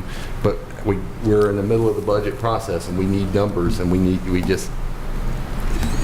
to know what we're talking about. Well, I think it needs to go through the school board first. And the schools have got, depending on the one policy, I know that the sheriff and Dr. Meyer talked extensively for a period of time, but that has to go also through the schools. And it was, I think, a very different proposal than school resource officers. It was. Okay. Also, funding for the Christiansburg Institute or the hospice or whomever, you mentioned there was a long list of organizations requesting. But if we wanted to have a line item for Christiansburg Institute of X dollars in our budget, it's not there already. We have 10 in. We have 10,000. It's in our budget. They requested 75. Right. Right. Okay. And the ACE program, Covered. it's covered at 250,000. 250,000. Now, I remember last year that they actually were not asking for all of that money. And that's not, they asked us to commit to 250,000. Actually, they asked us to commit to 300. Each one of the towns are contributing 25,000. And so they asked for that reoccurring fund. Next year, it will be 600,000, but there was a projection. And part of us, we're capped potentially at 250,000, and that's technically what we're responsible for, but we have 364 applicants. If none of them qualified for any other aid, that's $1.3 million. So this is our first year of that implementation, and so we're going to see where we're at. Now, they're supposed to do some private fundraising to match what we've done in the private sector, but part of what we committed to and the board committed to was making sure that we were going to have community college for kids who qualified and who were willing to give back to the community. So we're keeping our fingers crossed. So did that start last fall? It did not. It starts This coming fall? Yes. Okay. So the 250,000 that we had in our budget for last year paid for what? It is right there in reserves at this point in I time, see. set aside. It'll and carry we're- forward. and so potentially, if it's there, but if, let's say, for example, we have 10 kids that don't qualify and would not cover under the 300,000 that are set aside and there wasn't any money, we do have some wiggle room to be able to try to address some of those kids who might, and so it's our first year, and so we've got some space. We'll know more next year after we've gone through it first. Making sure that I understand. Yes. So 250,000 for fiscal year 17-18. Yes. Right? We call that fiscal year 18. Yes. And 250,000 for fiscal year 19. Proposed, yes. So proposed. So none of 18 was used. So then they're going to have $500,000 of our money. Well, we've had it still, Right. all of it. Right. I But mean, it's it's available. It's potentially available if needed, and then we're going to have to figure out how to double that next year in next year's budget. Pardon me. Their request was 250,000 starting last year. Every year until next No. year is 600,000. No. First year would be 250,000, but that was an estimate on their part. Now we are only committed to $250,000, But at least in my thoughts are, we have a cushion. Now, where it's going to go up to 600,000 potentially next year, because think about it, it's a 2-year program. So your first year, you've got the kids who are freshmen, and the second year, they're going to be juniors. Now you're paying for 2 years. So it's going to double and be 600,000. If it turns out that we've got the money set aside, we're great, and we're hoping that we would like to see maybe both of the towns, instead of chipping in 25,000, raise theirs up to 50. But that's going to be next year's budget, but we don't know how many kids are going to qualify. Now, technically, we're only on the hook for $250,000. I just worry that it may be 280, 290. I don't know. So the 250,000 is for both years, meaning the freshmen and the sophomores. But it is in that fund period. That's what they were requesting every year. They're not requesting 600,000, Yes. or they are. The first year Was 300,000 total. Okay. 250 from the county, 25 from each one of the schools. The second year, which now you're going to have 2 years of kids, is going to be 600,000. And so we have those funds are set aside at this point in time, and hopefully we're going to have a better idea. Now, Angie is going to come back. Angie Covey is going to come back and wants to make a presentation to the board, but she thought it might be better to go through the process and wait and see where they get some hard numbers and where FAFSA has come in, so they can see how many of the kids have qualified, and that will give us a better idea of where we're at. Sounds good. That's all I have. Okay. Thank you. Is there a motion to come out of work session? And then we'll take a 10-minute break or So 15? moved. So moved. There's a motion Second. and second. Any discussion? Madam Clerk, would you please call the roll? Ms. Bennett? Aye. Mr. Shepherd? Aye. Mr. King? Aye. Mr. Fidzikowski? Aye. Ms. DeMont? Aye. Ms. Biggs? Aye. Chair Tuck? Aye. 7 ayes. The next item on our agenda It never works. is public hearing, specifically animals and dangerous dogs. The following public hearing was advertised pursuant to law in the New River Valley section of the Roanoke Times on Sunday, February 25th, 2018, and again on March the 4th, 2018. The proposed ordinance amending Chapter 3 entitled Animals Code of the County of Montgomery, Virginia by amending 3-50 to reorganize the dangerous dog definition, Section 3-51, to clarify that law enforcement and animal control have the discretion to seek a summons, Section 3-52, to change the time to obtain a dangerous dog certificate to 30 days. Section 3-53 clarified that an owner does not register with the Commonwealth Dangerous Dog Registry, Animal Control does. And Section 3-55 changing the time to comply with the dangerous dog requirement to 30 days respectfully. And I don't believe that there's anyone signed up, but is there anyone who would like to address the board in regards to this ordinance? Seeing no one coming, seeing no one coming forward on the dangerous dogs, I'm going to go ahead and close that. I'd like to ask a question on that. Sure. Is the county changing it from 45 to 30, or is the state doing it? State, yeah. Yeah, it's a cleanup. All right, the next public hearing is the following public hearing was advertised pursuant to law in the New River Valley section of the Roanoke Times on Sunday, February 25th, 2018 and March 4th, 2018. The proposed amending Chapter 3 entitled Animals of the Code of Virginia, Animals of the Code of Virginia, it's a long night. Entitled Animals of the Code of the County of Montgomery, Virginia. I'm so used to reading the Virginia Code. By amending Section 3-28 to establish impound and boarding fees for animals confined in county animal shelter, Section 3-28.2 to establish adoption fees, which include the fees for sterilization and vaccination, and Section 3-34 increasing dog and kennel licensing fees. Is there anyone who would like to address the board on this ordinance? Seeing no one coming forward, I'll go ahead and close. I got some questions on them too. Okay. It says impound fees. Yeah. If the animal, is this a state or a county? This is county. But what the state says is that if you want to adopt impound fees, then you have to put it in the ordinance. And currently, Okay. we don't have it in the ordinance, so now it's in the ordinance.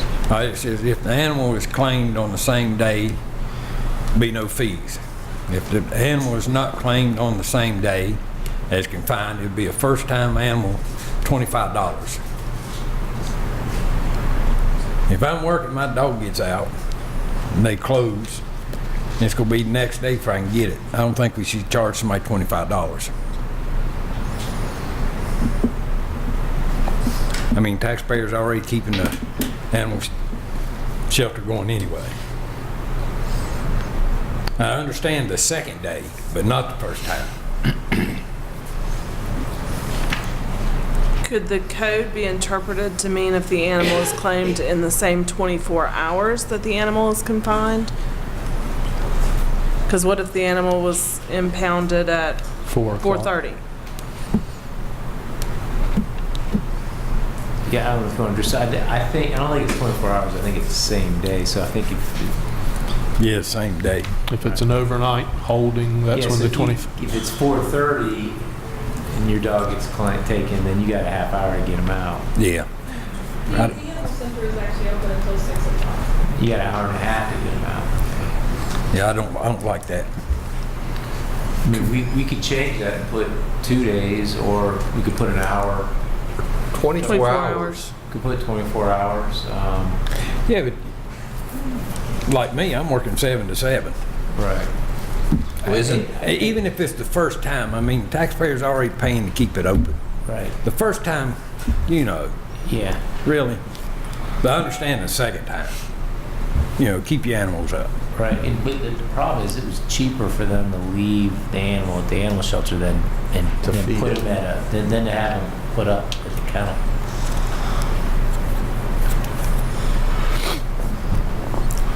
Are you saying that as a way that the policy can be abused? Right.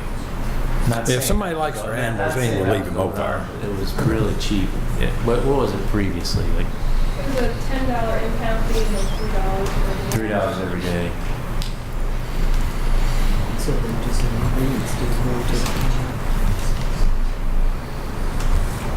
Todd, Amy would go pick up the dog while you were at work. Oh, I'd leave my job to get my dog.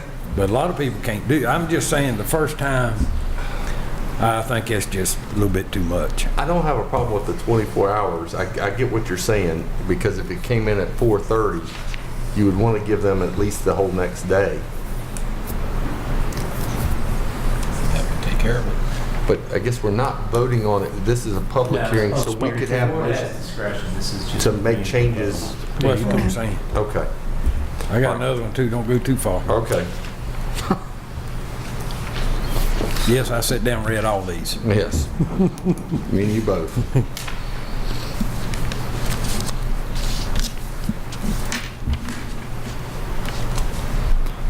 I have no problem with the going up from $5, $10. I mean, I'd pay that. On number 4, it says, or number 3, apologize. For a kennel of not more than 20 dogs, would you mark out 20 and put 50 for $50? I like to see that stay at 20.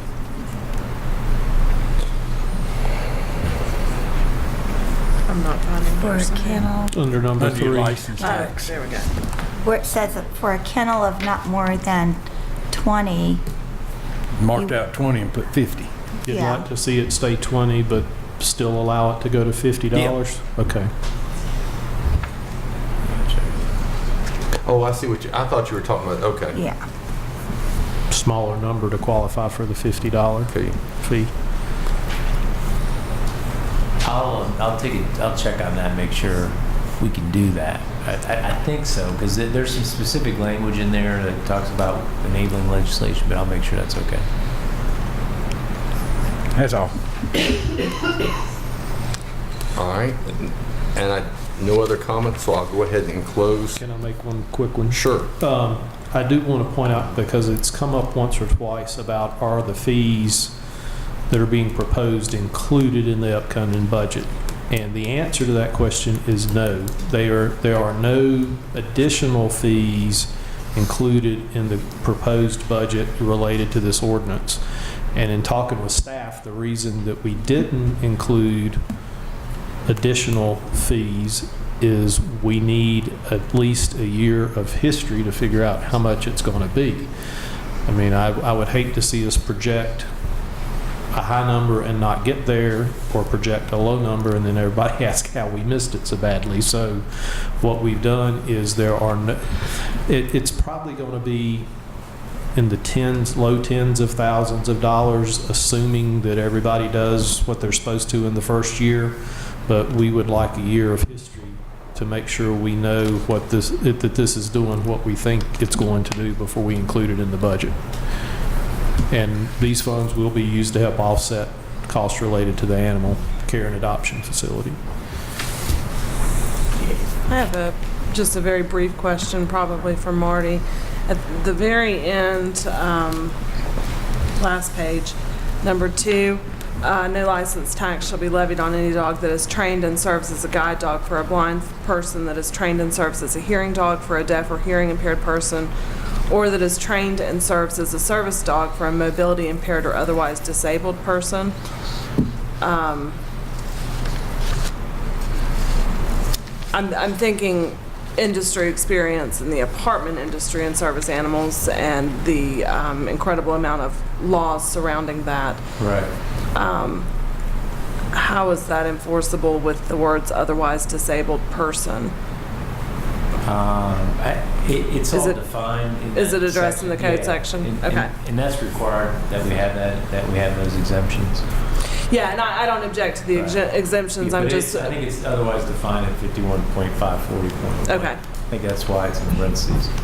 Also, one more thing, just point out, I think there were some suggestions that by at least one citizen about looking at extending the license periods beyond 1 year.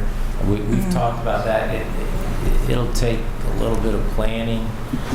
Also, it's going to take some talk about how we do that operationally. So we're aware of that. We've kind of talked about it, and that'll be an amendment maybe to come forward at a later date. We think it has a lot of merit, but it'll take some changing in how licenses are done. Is there any other comments before I close the public address? Public hearings. Public hearings, excuse me. Starting the public address. All right. Next item on our agenda is guidelines for public address. This is our board's opportunity to listen to the citizens. We have, it looks like 4 folks that are signed up, but just because you're not signed up doesn't mean that you won't be able to address the board, but I will take the first 4 folks that have signed up. The first individual is Steve Bull. Please come forward and state your name and address.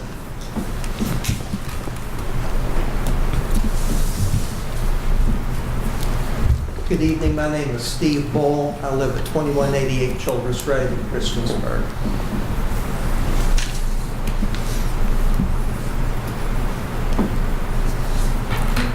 Before retiring, I taught at Auburn High School for 39 years.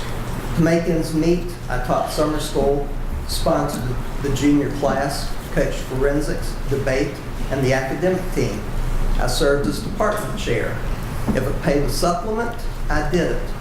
In addition, I served in the Army Reserves for 24 years.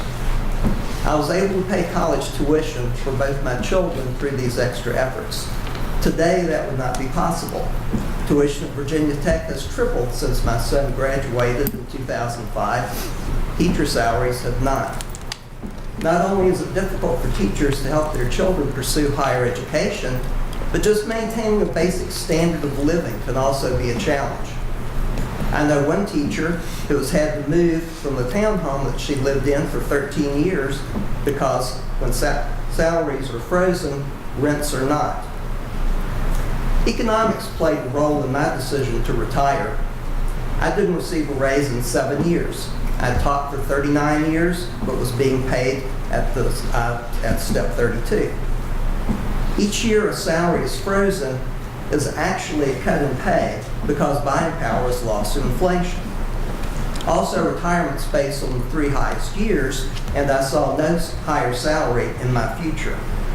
I retired with the expectation of living on a fixed income. I'd often heard other seniors use the fixed income argument to oppose tax increases. Imagine my surprise at the end of my first year of retirement when I received my first raise in 7 years. My income wasn't fixed. Social Security and pensions pay cost of living increases to keep pace with inflation. Retirees aren't on fixed income. Teachers with frozen salaries are. When salaries are frozen, step increases are also frozen. A step increase is like a bonus teachers receive for gaining years of experience. What do you think would happen to morale in a business if salaries were cut year after year and bonuses earned were withheld?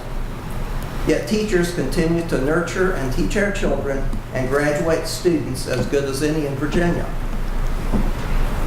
As a teacher, I planned, presented, and evaluated as all teachers do. I had that occasional surprise for which I was not prepared for in college, such as having to learn how to give insulin injections when one of my debaters had serious diabetic issues. Current teachers have to do all this and more. Counterintuitively, technology has complicated teaching. Teachers must post all graded assignments on Google Classroom, update gradebook, and parent portal at least weekly, and emails keep them in constant contact with parents, virtually placing them on call 24/7. Furthermore, many are bearing a huge student loan debt, something my generation did not have to worry about. Today, teachers must pay a portion of their retirement. This was a benefit when I taught. In addition, health insurance payments have increased. Now, Mr. Trump is proposing that teachers be armed to provide security. Think how stressful it must be to teach. To add insult to injury, according to CBS News, teachers earn only half as much as college graduates in other fields. I applaud the superintendent for holding fast to the 1.5% increase. Sadly, this will only keep pace with inflation for the year. It won't be an increase. Teachers are highly trained professionals who are entrusted with our most valuable resource, our youth. I urge you to do what is right, to provide the funding to give teachers the salaries they need and deserve. Raise taxes 2 or 3 cents if necessary. Let our budget show that we value education and that we want to recruit and retain the best teachers. Thank you. The next speaker is Matt Pinterest.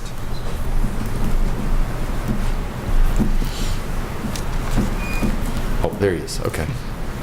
I saw you earlier. Yes. Please state your name and address, and you have 5 minutes. Matthew Pinterest, 395 Summit Ridge Road, Christiansburg, Virginia. Also president of the Montgomery County Education Association.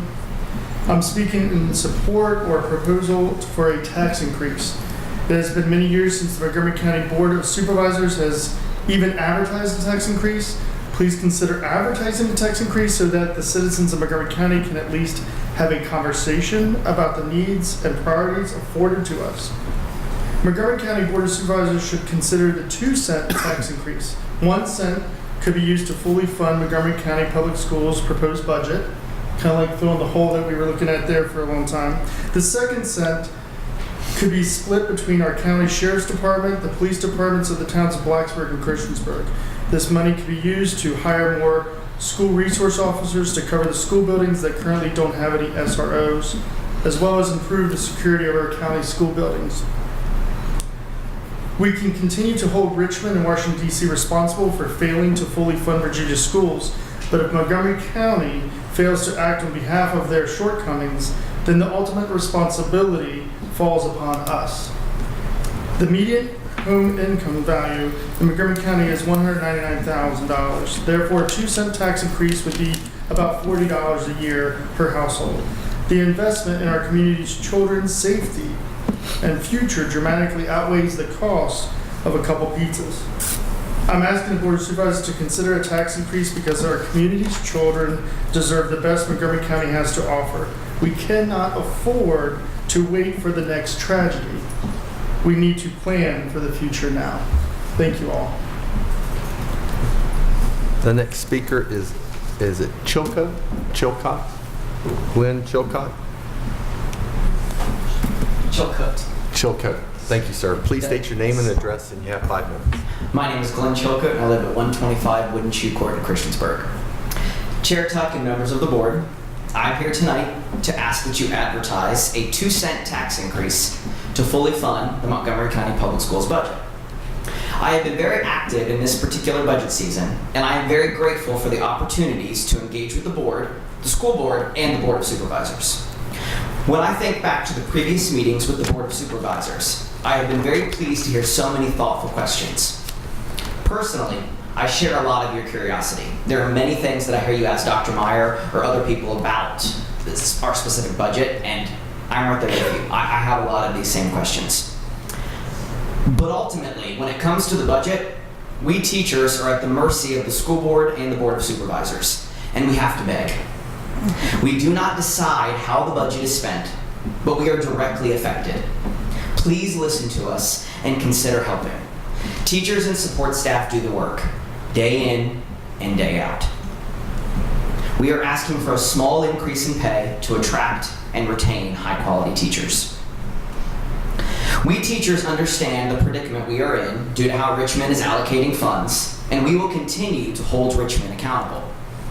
But please understand that when Montgomery County fails to act on behalf of Richmond's shortcomings, then the ultimate responsibility falls on us. If you find yourself doubting whether teachers are deserving of an increase in pay, please accept my invitation to spend the day in my classroom. I would be honored for you to share a day with me and my wonderful students.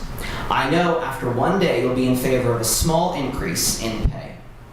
And to piggyback on Mr. Bull's points, I recently saw a document that listed the increase the increase due to inflation for Social Security versus Montgomery County. And almost every year since 2010, Social Security has gone up. Now that interest isn't compounded, but it has gone up more than it has gone up in Montgomery County. So retirees technically in Social Security benefits have been receiving increases, and definitely less than Montgomery County Public School employees.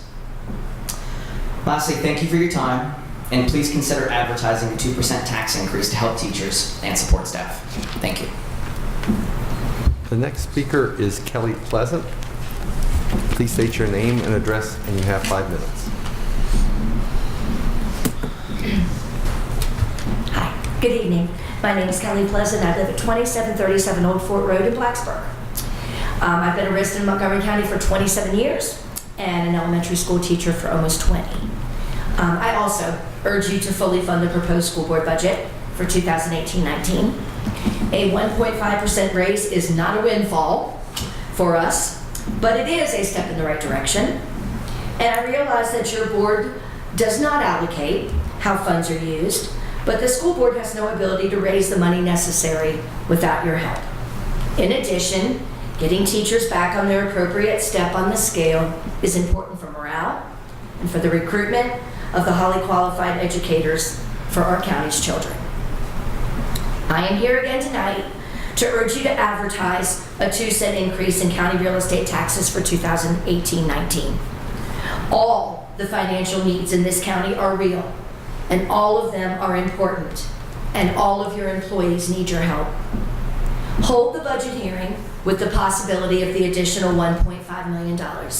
Hear what your constituents have to say about that potential increase, whether it be positive or negative, and give people a chance to weigh in on the potential benefits or hardships. As our elected board, you will be able to make an informed decision based on current knowledge of what the citizens believe is important to the future of our county and their investment in it. And as I've said before, my family would be very happy to pay a $60 a year increase to help fund the schools. My children went through Montgomery County Public Schools. They could not have gotten a better education. I believe that firmly, and I'd like to see that continue for other people's children.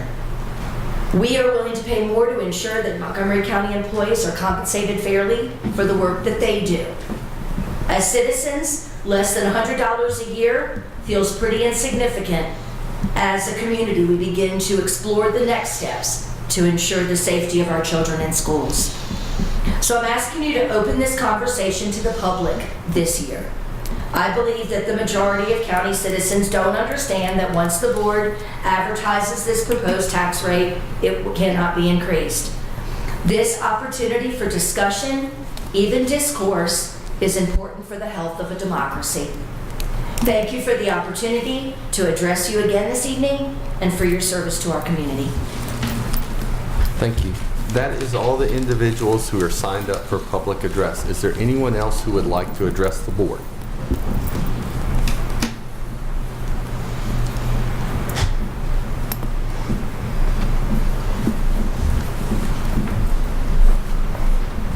Chair Tug, members of the board, I'll be brief, and Mr. Pinterest stole my thunder. So I was actually going to ask Mr. Meadows about this tomorrow, but I do wish that you all would advertise a 1-cent tax increase, specifically for SROs. My other plan failed, I'm sorry to say, but I will say, without going into detail, I was trying to be conservative, was trying to save some money. I also think that the citizens in this county would have no trouble with 1 penny if we can get 9 of our 11 elementary schools covered. That takes in 4,479 elementary school students, by the way. Right now, there's not an SRO in 8 of them. We have 4 in Blacksburg that Chief Wilson is able to cover with some roving officers. We have 3 in Christiansburg that Chief Sisson can cover with 1 federal grant position that has to stay in an elementary school. And most importantly, I have 4 that are in the county. And I can tell you that if something bad happens at Eastern Montgomery Elementary, it's a whole lot different than something bad happening at Margaret Beeks. Because at Margaret Beeks, our law enforcement community is going to be swarming in a hurry. At Eastern Montgomery, that might not be the case. At Bellevue Elementary, out at the other end of 114, that might not be the case. It's imperative that we get at least the 4 covered in the county. A 1/2 cent, 1/2 penny is $387,000. And that would cover 4 easily. 1 penny is $775,000. That will cover 9. Thank you.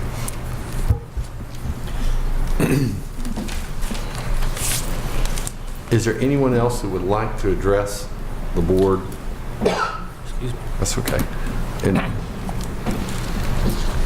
yes, ma'am. And if there's anyone else who would like to address the board, I would ask that you come up and have a seat on the front row.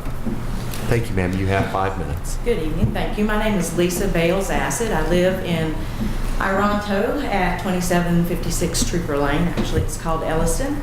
I have raised 2 kids in the Montgomery County Public Schools. They're now young adults. One happily employed at Rowe Furniture and the other about to graduate from James Madison University. So I have great success stories to talk about with Montgomery County Schools. I'd also like to point out that because of my role in my job, I work with folks who help others with disabilities and work with educators.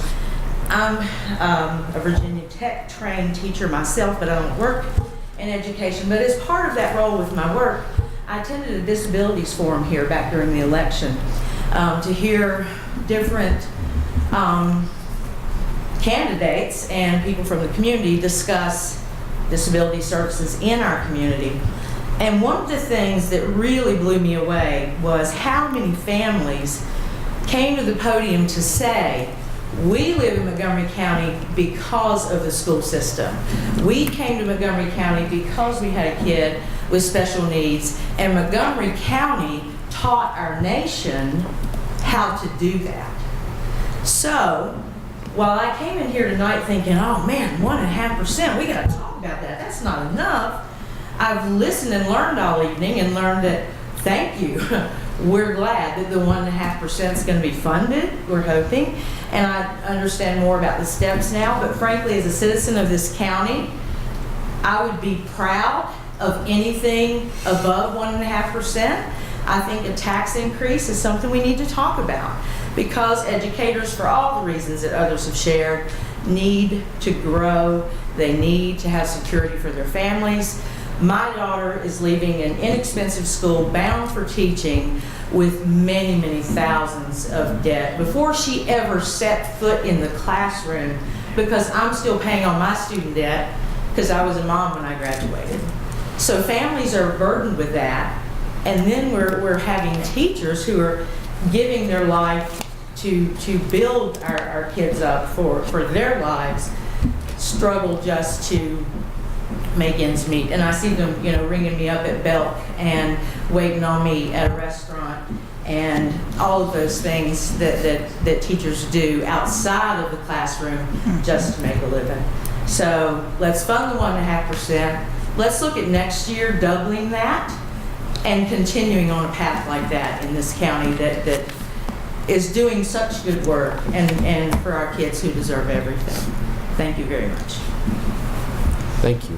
I didn't see anyone else coming forward for public address. I'm not seeing anyone else coming forward, so I'm going to go ahead and close out public address. I don't believe that there's an addendum. Is that correct? No, sir, not this evening. Is there a motion in regards to the consent agenda? So moved. Is there a second? Second. Any discussion? Madam Clerk, would you please call the roll?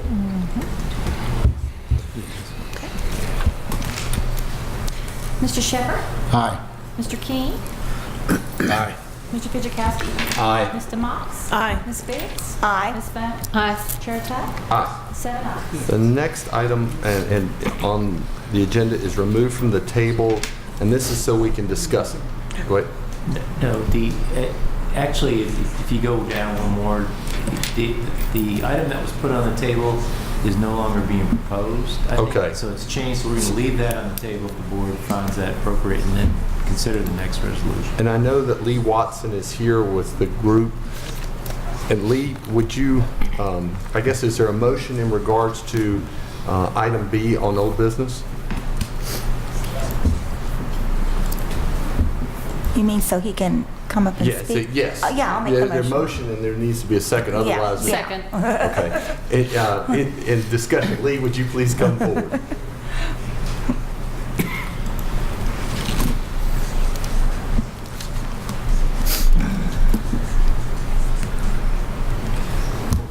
Lee, thank you very much.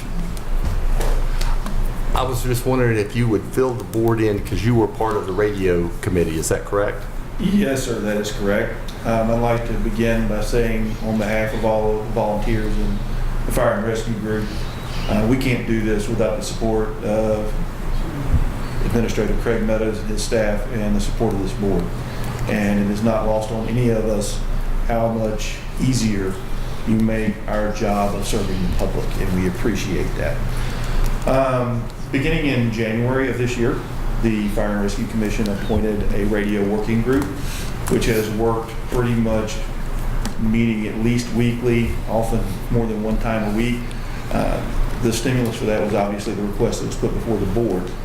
As part of evaluating the requests from Reiner Fire and Chief Jerry Saul, Elliston Fire Department Chief Clyde Hodges, and Charlottesville Rescue Squad Chief John Akers, we identified that each of those agencies had quotes totaling in excess of $350,000. Those quotes provided some inconsistencies in equipment, and quite frankly, if the radio working group identified very early on, and if we were just simply to take those quotes at face value, it would have actually hurt interoperability and actually caused more problems for the agencies and the individual responders.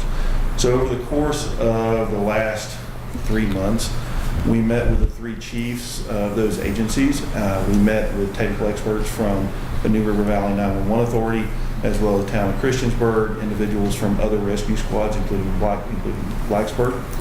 And we had a very candid discussion about how to be good stewards of taxpayer money, how to solve interoperability problems that we had, whereas somebody from Reiner Fire or Elliston Fire couldn't necessarily just pick up the radio and talk with another firefighter from Christiansburg who may be coming to help them, say at Roanoke at the 128. With the help of vendors, with the help of VITA and the state contracting and purchasing, we were able to look at what can we accomplish to get these 3 agencies to a level of interoperability and to actually improve the communication system in Montgomery County. A lot of work, a lot of man hours went into this, but ultimately last Monday on March the 12th, we met with those 3 chiefs at the 911 Authority, and we all, in the affirmative, came up with this plan that you now have before you in this funding request. And this actually solves a lot of base issues that were identified for the short to medium term for these agencies. Not only that, like I said, the original request from the 3 agencies for equipment was almost $350,000. We were able to make a lot of improvements in conjunction with the agencies and the 911 Authority to actually bring that price down significantly and make a lot of changes within the system itself and actually engineer some changes to improve a lot of aspects of this system and give the tools that we need to the first responders in those areas. It also makes it easier for those of us that are not in Elliston, Shawsville, and Reiner to work with those agencies. I'm a volunteer firefighter, volunteer paramedic down in Longshot, McCoy, and it's nice to know that we'll be able to flip over to a channel without having to change radio systems and actually be able to provide support and help to all of our other county agencies. And does anyone, let's start off my cheat sheet here, and I believe I should be starting off with Supervisor Biggs. Am I right? I don't really know, but do you have any questions? I don't have any questions, but thank you so much for the information and sharing and what the plan is. Supervisor Bone? Thank you.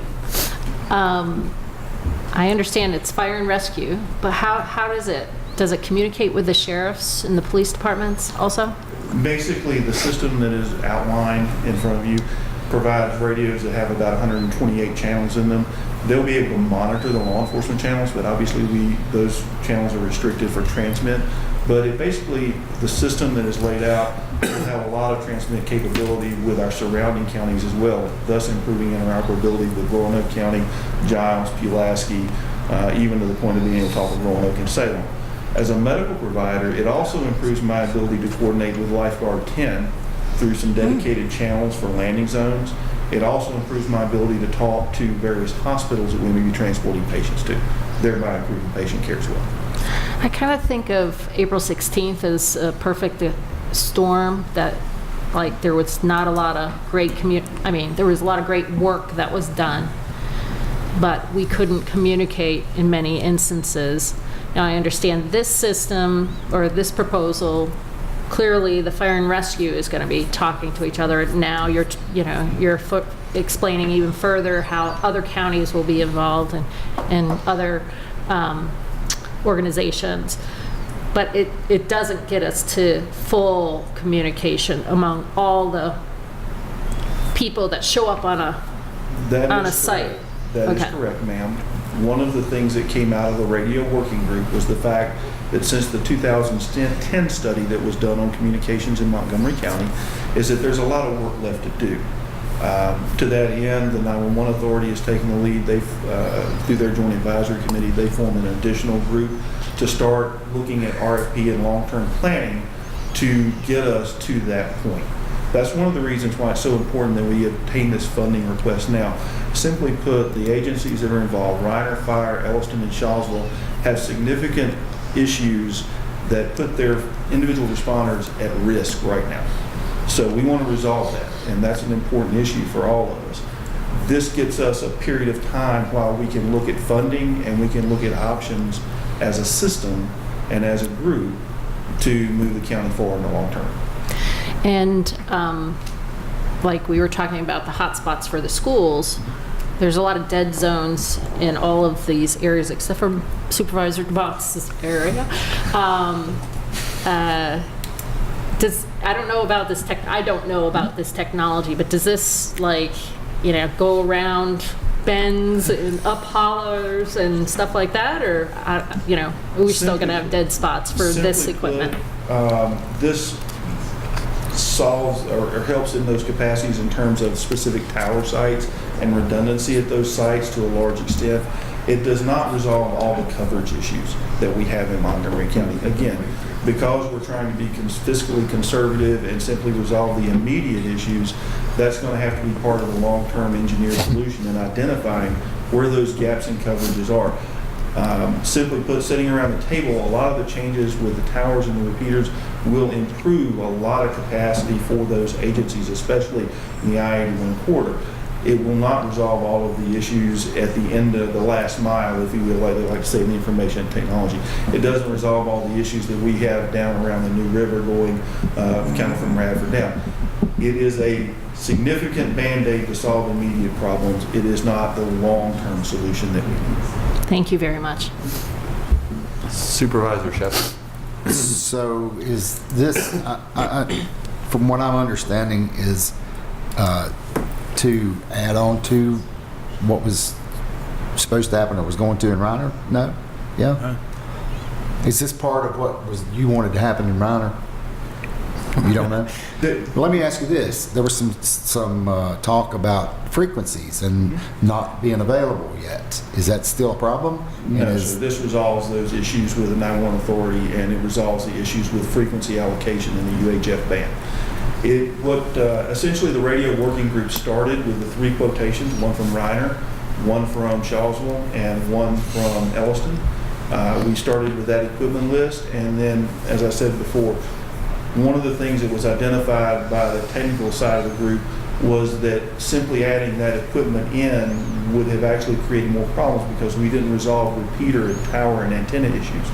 It didn't resolve issues as far as how those radio transmissions get back to the 911 authority. It didn't resolve issues with interference actually when a dispatcher keys a radio to talk to a person. It didn't resolve issues with some of the channels potentially causing disruption when a fire and rescue member talked. It didn't solve the problem of causing a disruption on the sheriff's office channel. So this plan that you have in front of you essentially supplants the quotation and the information you received from Reiner. It was agreed to by all the 3 chiefs in affirmative. Like I said, we met with them routinely throughout the process. And the idea was to create a system that worked for everybody. The equipment is solid.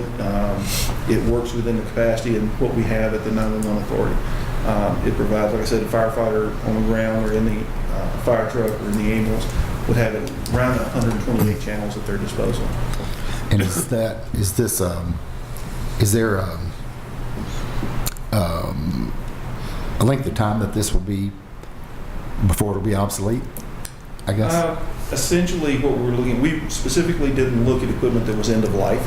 So this isn't buying things off of Amazon. This is buying quality products from our existing vendor on state contract pricing that we suspect will have a useful life of multiple years, at least buy us the time we need till we can resolve the larger issues, which probably is going to result in a total change in technology. That actually was one of the considerations we had when we were looking at equipment. We didn't want to purchase equipment for $1,000 or $2,000 a radio if we thought we were going to be completely changing technology in several years. We didn't want to, like I said, we want to be good stewards of taxpayer money when it comes to this. Okay, thank you. Thank you for what you do. Supervisor King? And you said what Reiner Fire Department and the rest of them have would do more harm than good? Not the specific quotes. What I'm saying, if the quotes were just taken at face value and implemented, it would have caused additional interference and would have caused problems for the individual agencies as they tried to implement them. And you said didn't have repeaters and stuff in their quotes and stuff, right? The quotes as issued initially would have created some inconsistencies and incompatibilities and additional interference with the radio systems. I also think right here's the one from Reiner. That's correct. It's got repeaters and everything to it. Yes, sir. Off this quote here, did you change the radios, handheld radios? The models? The models? Yeah. The models were changed with the agreement of all three chiefs. Yes, it was stepped down to a radio that was approximately 1/3 of the cost, but has the same channel capability and has the same capacity for the firefighters on the ground. A step down. Yes, sir, but also one of the things we identified was the vendor quoted the most expensive, highest end radio that they had, which has capabilities that our 911 center does not have. Quotes on this one, same radios that some other departments have. I'm sorry, sir, I don't follow your question. The quotes on this right here is the same radios that other departments have in this county. Okay, sir, that Correct. was not part of our charge. What we Correct. looked at was what the actual agencies had requested and what would do the job within the parameters of the radio working group. I can't speak to what other agencies may or may not have. I can speak to the fact that Longshot McCoy, we have the radios that were quoted and that are part of the package in front of the Board of Supervisors. We've had those for 18 months to 2 years, and we've had no issues with those radios. On your, when you sent out for bid, did you get pagers too? No, sir. We did not send out for bid. We used the state contract pricing and negotiation with the vendor to obtain the information. So there's no pagers whatsoever in that bid? No, sir. There are no pagers in the bid. However, the radios that are quoted have the paging functionality included in the radio. And also part of the reason we were able to keep the costs where they are was because the existing VHF paging system will continue to work. And you said with all three departments, Reiner, Shawsville, and Elston, the bill was $350? The total combined quote, I think, was right at $362, $352, if my memory serves me correctly. I wasn't expecting to speak, so I don't have that sheet in front of me. This one here is at $350, right? The bids that y'all got? The system that we have put in front of the board, the request that is in front of the board, is for $350,000 to do all the work, including the purchase of new portable radios for those three departments, as well as mobile radios for their apparatus. If this board approves it tonight, when can the departments have it in hand? We know there will be a window where there's a lot of paperwork with the FCC that has to be done. We anticipate that will be done fairly quickly. All I can say is that the radio working group will continue to work with the three chiefs and the departments to make this happen as quickly as we can. Well, you talking about a year? Our goal would be much quicker than that. That's all. My commitment to Chief Saul, when this was originally appointed, was to have this happen as quickly as we can. That's why we've been meeting every week and trying to get this request to the board as expeditiously as possible. I would like to have some kind of time frame. I mean,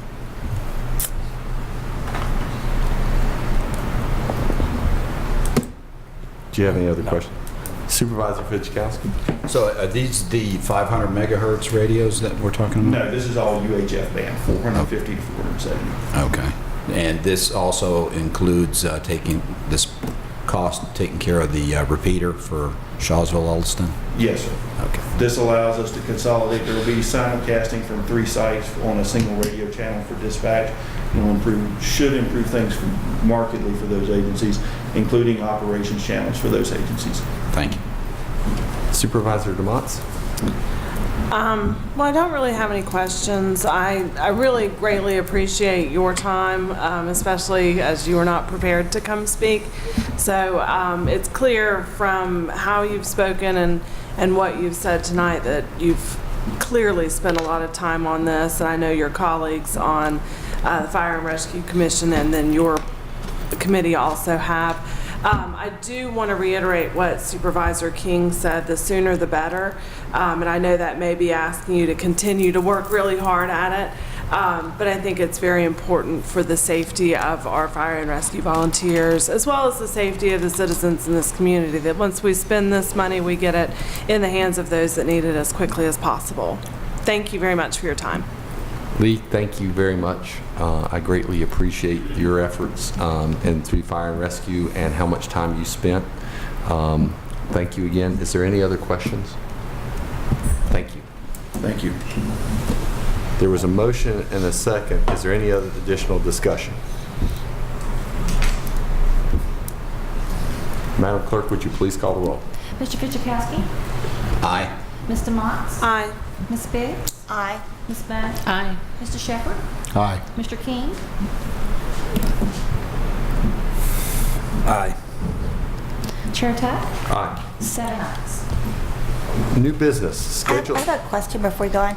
Since this seems to be of a lot of importance and Supervisor King brought up the timeline, is there a way to receive reports about the progress? I can do one. We can have staff as soon as the radios are ordered, and if we need to, I can try to report back from Fire and Rescue Commission on it. That'd be great.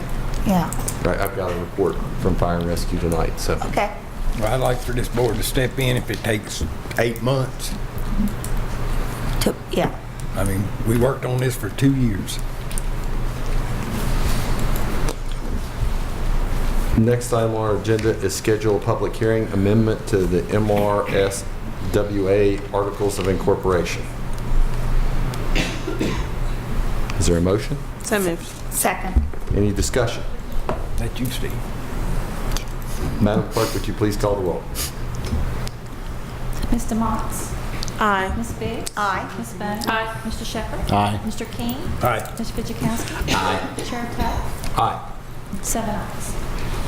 Next item, proclamation American Red Cross Month. Is there a motion for March 2018? Motion. Second. Any discussion? Madam Clerk, would you please call the roll? Ms. Biggs? Aye. Ms. Bennett? Aye. Mr. Shepherd? Aye. Mr. King? Aye. Ms. Fidzikowski? Aye. Mr. Motts? Aye. Chair Tuck? Aye. 7 ayes. Proclamation Take Back the Night rally in March. So moved. Second. Any discussion? I do have one question about how this is delivered. I attend every year, so I don't know if we mail it to them, how do we get it to them so they know that we've adopted this? I'm going to look to the clerk because I honestly can't remember. If we have time, we mail. If not, we hand deliver. Okay. Thank you, Vicki. Thank you. Any further discussion? Madam Clerk, would you please call the roll? Ms. Bennett? Very happy to say aye. Mr. Shepherd? Aye. Mr. King? Aye. Mr. Fidzikowski? Aye. Mr. Motts? Aye. Ms. Biggs? Aye. Chair Tuck? Aye. 7 ayes. Next item, County Attorney Report. Mr. Chair, not having a report tonight, I'll yield the remaining time to the county administrator. County Administrator's Report. Mr. Chair, I only have 2 items of note this evening. I do want to mention that last week, several of us had an opportunity to meet with the representatives from VDOT and representatives from Floyd County to talk about Route 8 between Interstate 81 and the Floyd County line, and more specifically from Reiner to the Floyd County line. As you may be aware, we've had 3 fatalities in that stretch of road in the last several months. VDOT allocated funds in Floyd County a couple of years ago to do some shoulder improvements and some projects. We met with VDOT, the county administrator from Floyd, and I and staff met with VDOT to talk about what opportunities there may be to find some funding to address issues in Montgomery County. It was a positive meeting, a lot of good discussion. The one number that stuck in my head, though, is it's $1 million a mile to address shoulder and guardrail issues. So when you start talking 4 or 5 miles, that's $4 or $5 million. And if you know how the VDOT funding system works anymore, finding that is going to be a challenge, but we will continue to press on. The other item I wanted to mention is we have prepared a letter. We actually had it for last week, and I'm sorry that we weren't able to meet because of the weather, but we've actually prepared a letter at the board's request to send to Parkland, Florida as a result of their tragedy several weeks ago. Would simply ask if you have a chance to take a look at this, if it's worded the way you'd like and whatnot, if you'll let us know, we'll get that out this week. We put it under my signature, but we can put it under the board chair, whoever. But we wanted you to have an opportunity to look at that, and appreciate Judy and Jennifer helping pull that together. Last thing is, if you're like me, I'm ready for spring, and let's hope whatever comes Wednesday and perhaps comes Saturday comes and goes quickly. That's all I have.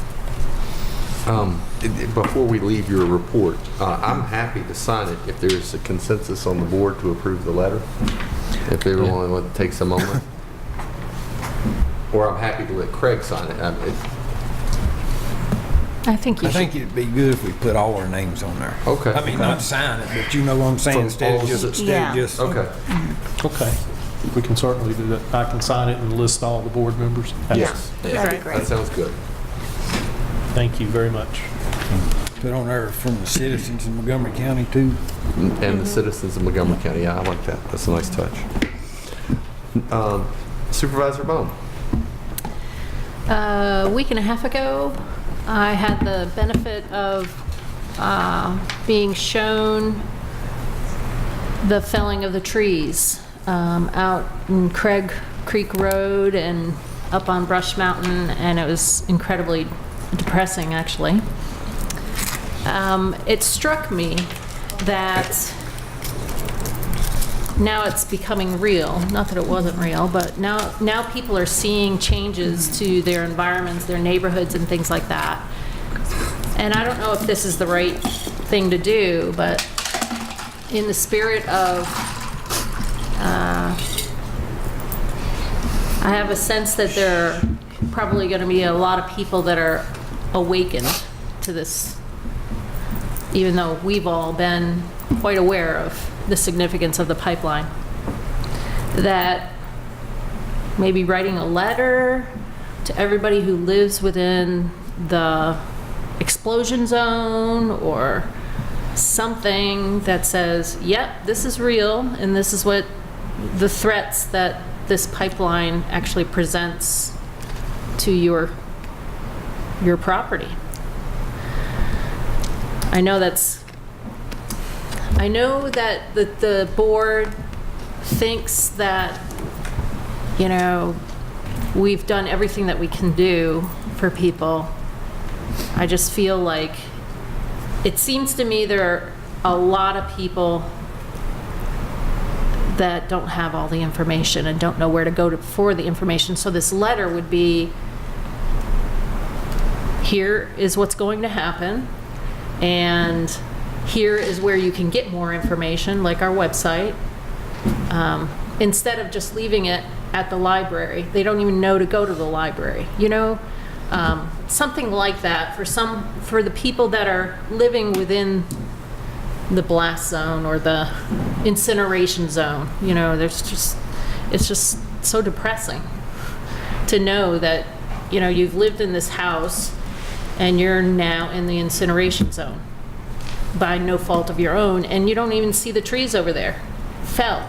So I put that out to the group to at least start thinking about, and I'll have further conversations with you all to see if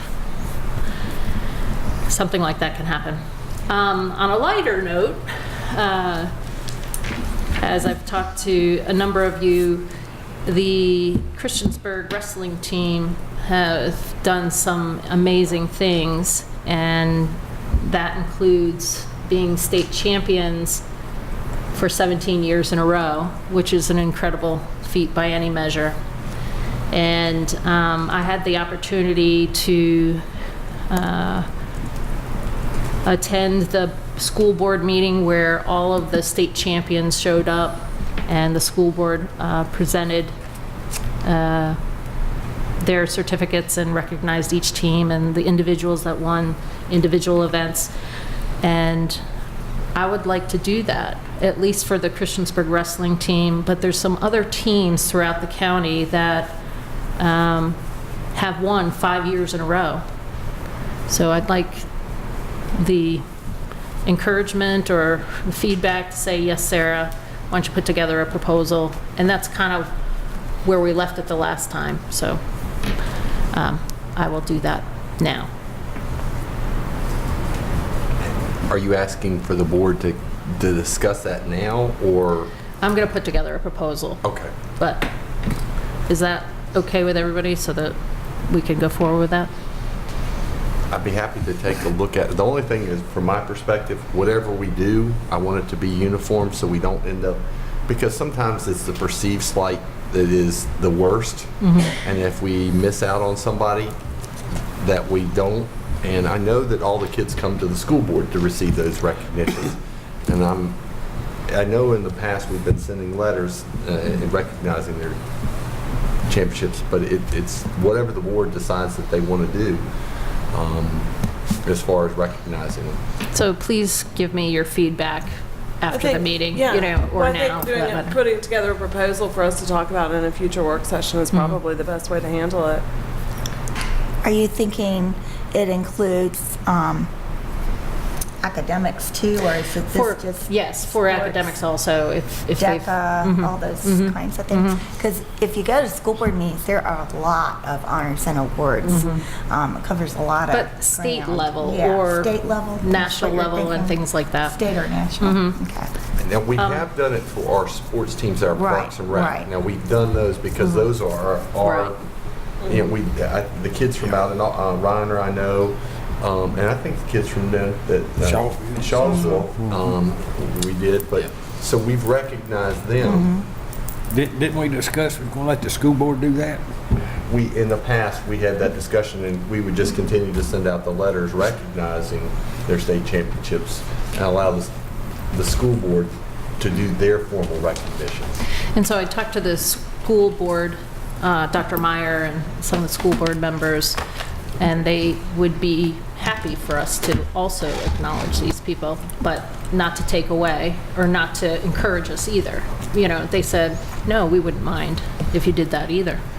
You know, so some thoughts are, you know, the coach would speak about what they accomplished. The team captain would talk about what the team accomplished and then recognized of all the team members. So I'll put it together. Thank you. That's all. Supervisor Shepherd. No report. Supervisor King. No report. Supervisor Fidzikowski.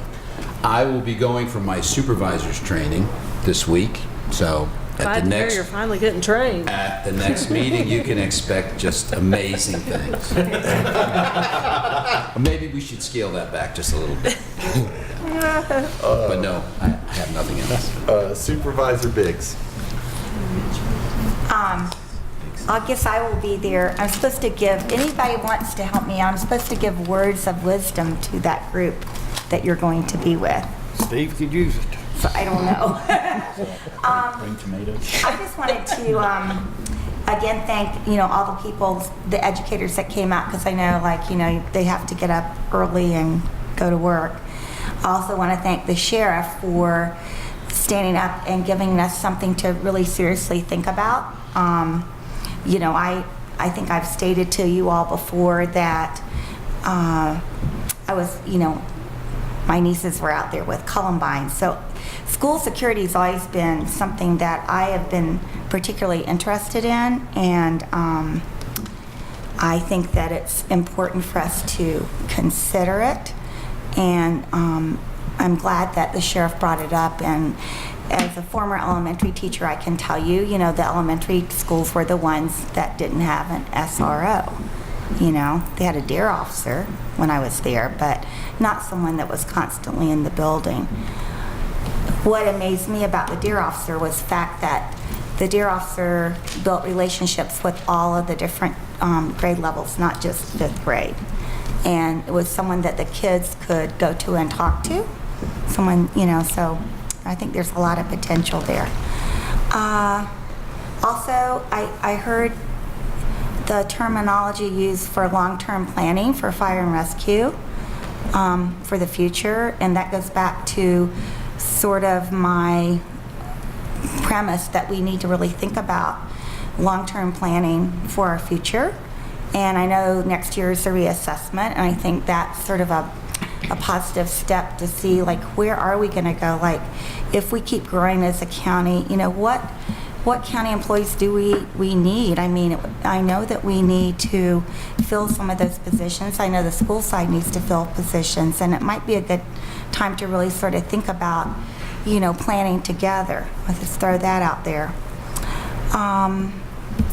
And I was glad to see Delegate Hurst here earlier, because I think it's important that the folks from the state level really understand what goes on at the local level. So that was refreshing to see that. And that's all.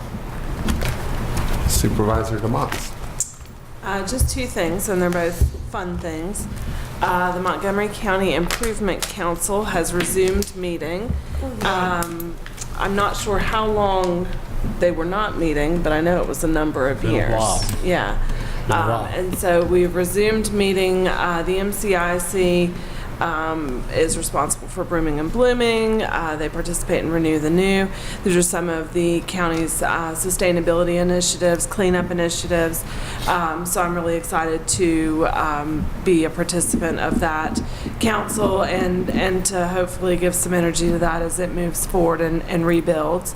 And the other thing is a celebration of our Parks and Rec Department. They just completed last Friday a 6-week-long employee fitness challenge, and so I wanted to share some stats. And the reason that this is important is it was a real morale boost for employees. Also, putting some pressure on, you know, weight loss and fitness as a lifestyle helps us as a county keep insurance costs low. It keeps our employees healthier. It creates more of a teamwork type environment. So there are a lot of behind the scenes really good things that came out of doing a countywide fitness challenge. So we had, it was a 6-week program, started with 42 participants and finished with 40 participants. There were 5 teams of 4. And then 22 employees participated individually. So the big number is the total number of pounds lost by these 40 individuals over 6 weeks. And it was 217.3 pounds was lost in 6 weeks, which is incredible. And I participated in the program, and it was a lot of fun. It was great to be able to check in with the Parks and Rec people every week. They really put on a wonderful program. They're planning another one for June, I believe. And so, good work, very good work on the Parks and Rec department. I think the competition got a little heated at times. Competition did get a little heated, a little bit at times. People running around cheering in the building. It's like, what was that all about? Like I said, it was a wonderful employee morale booster. There were a couple of times that I came out and Mitchell had a bullhorn, so. That's normal, right? No. But that's it. That's my whole report. So will you report back to them that we, you know, how much we appreciate it? And, oh yes, definitely, definitely. I've got a few things. One, as far as scheduling, we're going to need to vote on the tax rates a week from today. Advertised. Excuse me. Advertising the tax rate. And that's got to be done basically hell or come high water. So if it snows really bad Saturday, we're going to probably need the sheriff's deputies to come pick us up, because we need to get that budget, the process moving. And Carol is a tough taskmaster, and so we're going to move forward with that. I'm sorry. I just want to add, Carol is a tough taskmaster. Yes, I will confirm that. Secondly, though, and the reason it's so important is what drives the budget calendar every year is the ability to get the tax tickets out on time in order to meet the due date of June the 5th. And so we start with June the 5th, and then we back up. And, you know, it was a really tough call not to have the meeting last Monday night. Looked like it was a good call till about 4:30 or 5 when the sun came out. But be that as it may, hopefully the discussion Monday night will revolve around, you know, philosophy of whether or not to increase revenues through an advertised tax rate. But that I just wanted to say. It's not staff that's trying to push that. It's we've got to adhere to that schedule to get the tax bills out on time. As far as the Fire and Rescue Commission, one of the things put on your calendars, June 23rd, that Duncan is holding a Ford Drive event from 9 to 5. You come there, you test drive a car. That's all you have to do. It raises money for fire and rescue. Previously, $29,000 has been raised in those previous events. In addition, the Red Cross, and if you can contact Kristen Purdue at kristen.purdue@redcross.org. They have 600 free smoke alarms that they will install. And so if you know some folks who don't have smoke alarms or the funds to be able to purchase them, or just want to put it out there, again, it's Kristen, KRISTEN .Purdue, PERDUE @redcross.org. That's good. And so those are available. Now that is for our region, and looking at that. Other than that, it's only 10:25. Do y'all just want to continue the meeting till 11:45? Yeah, let's do that. Being nothing further, this meeting is adjourned.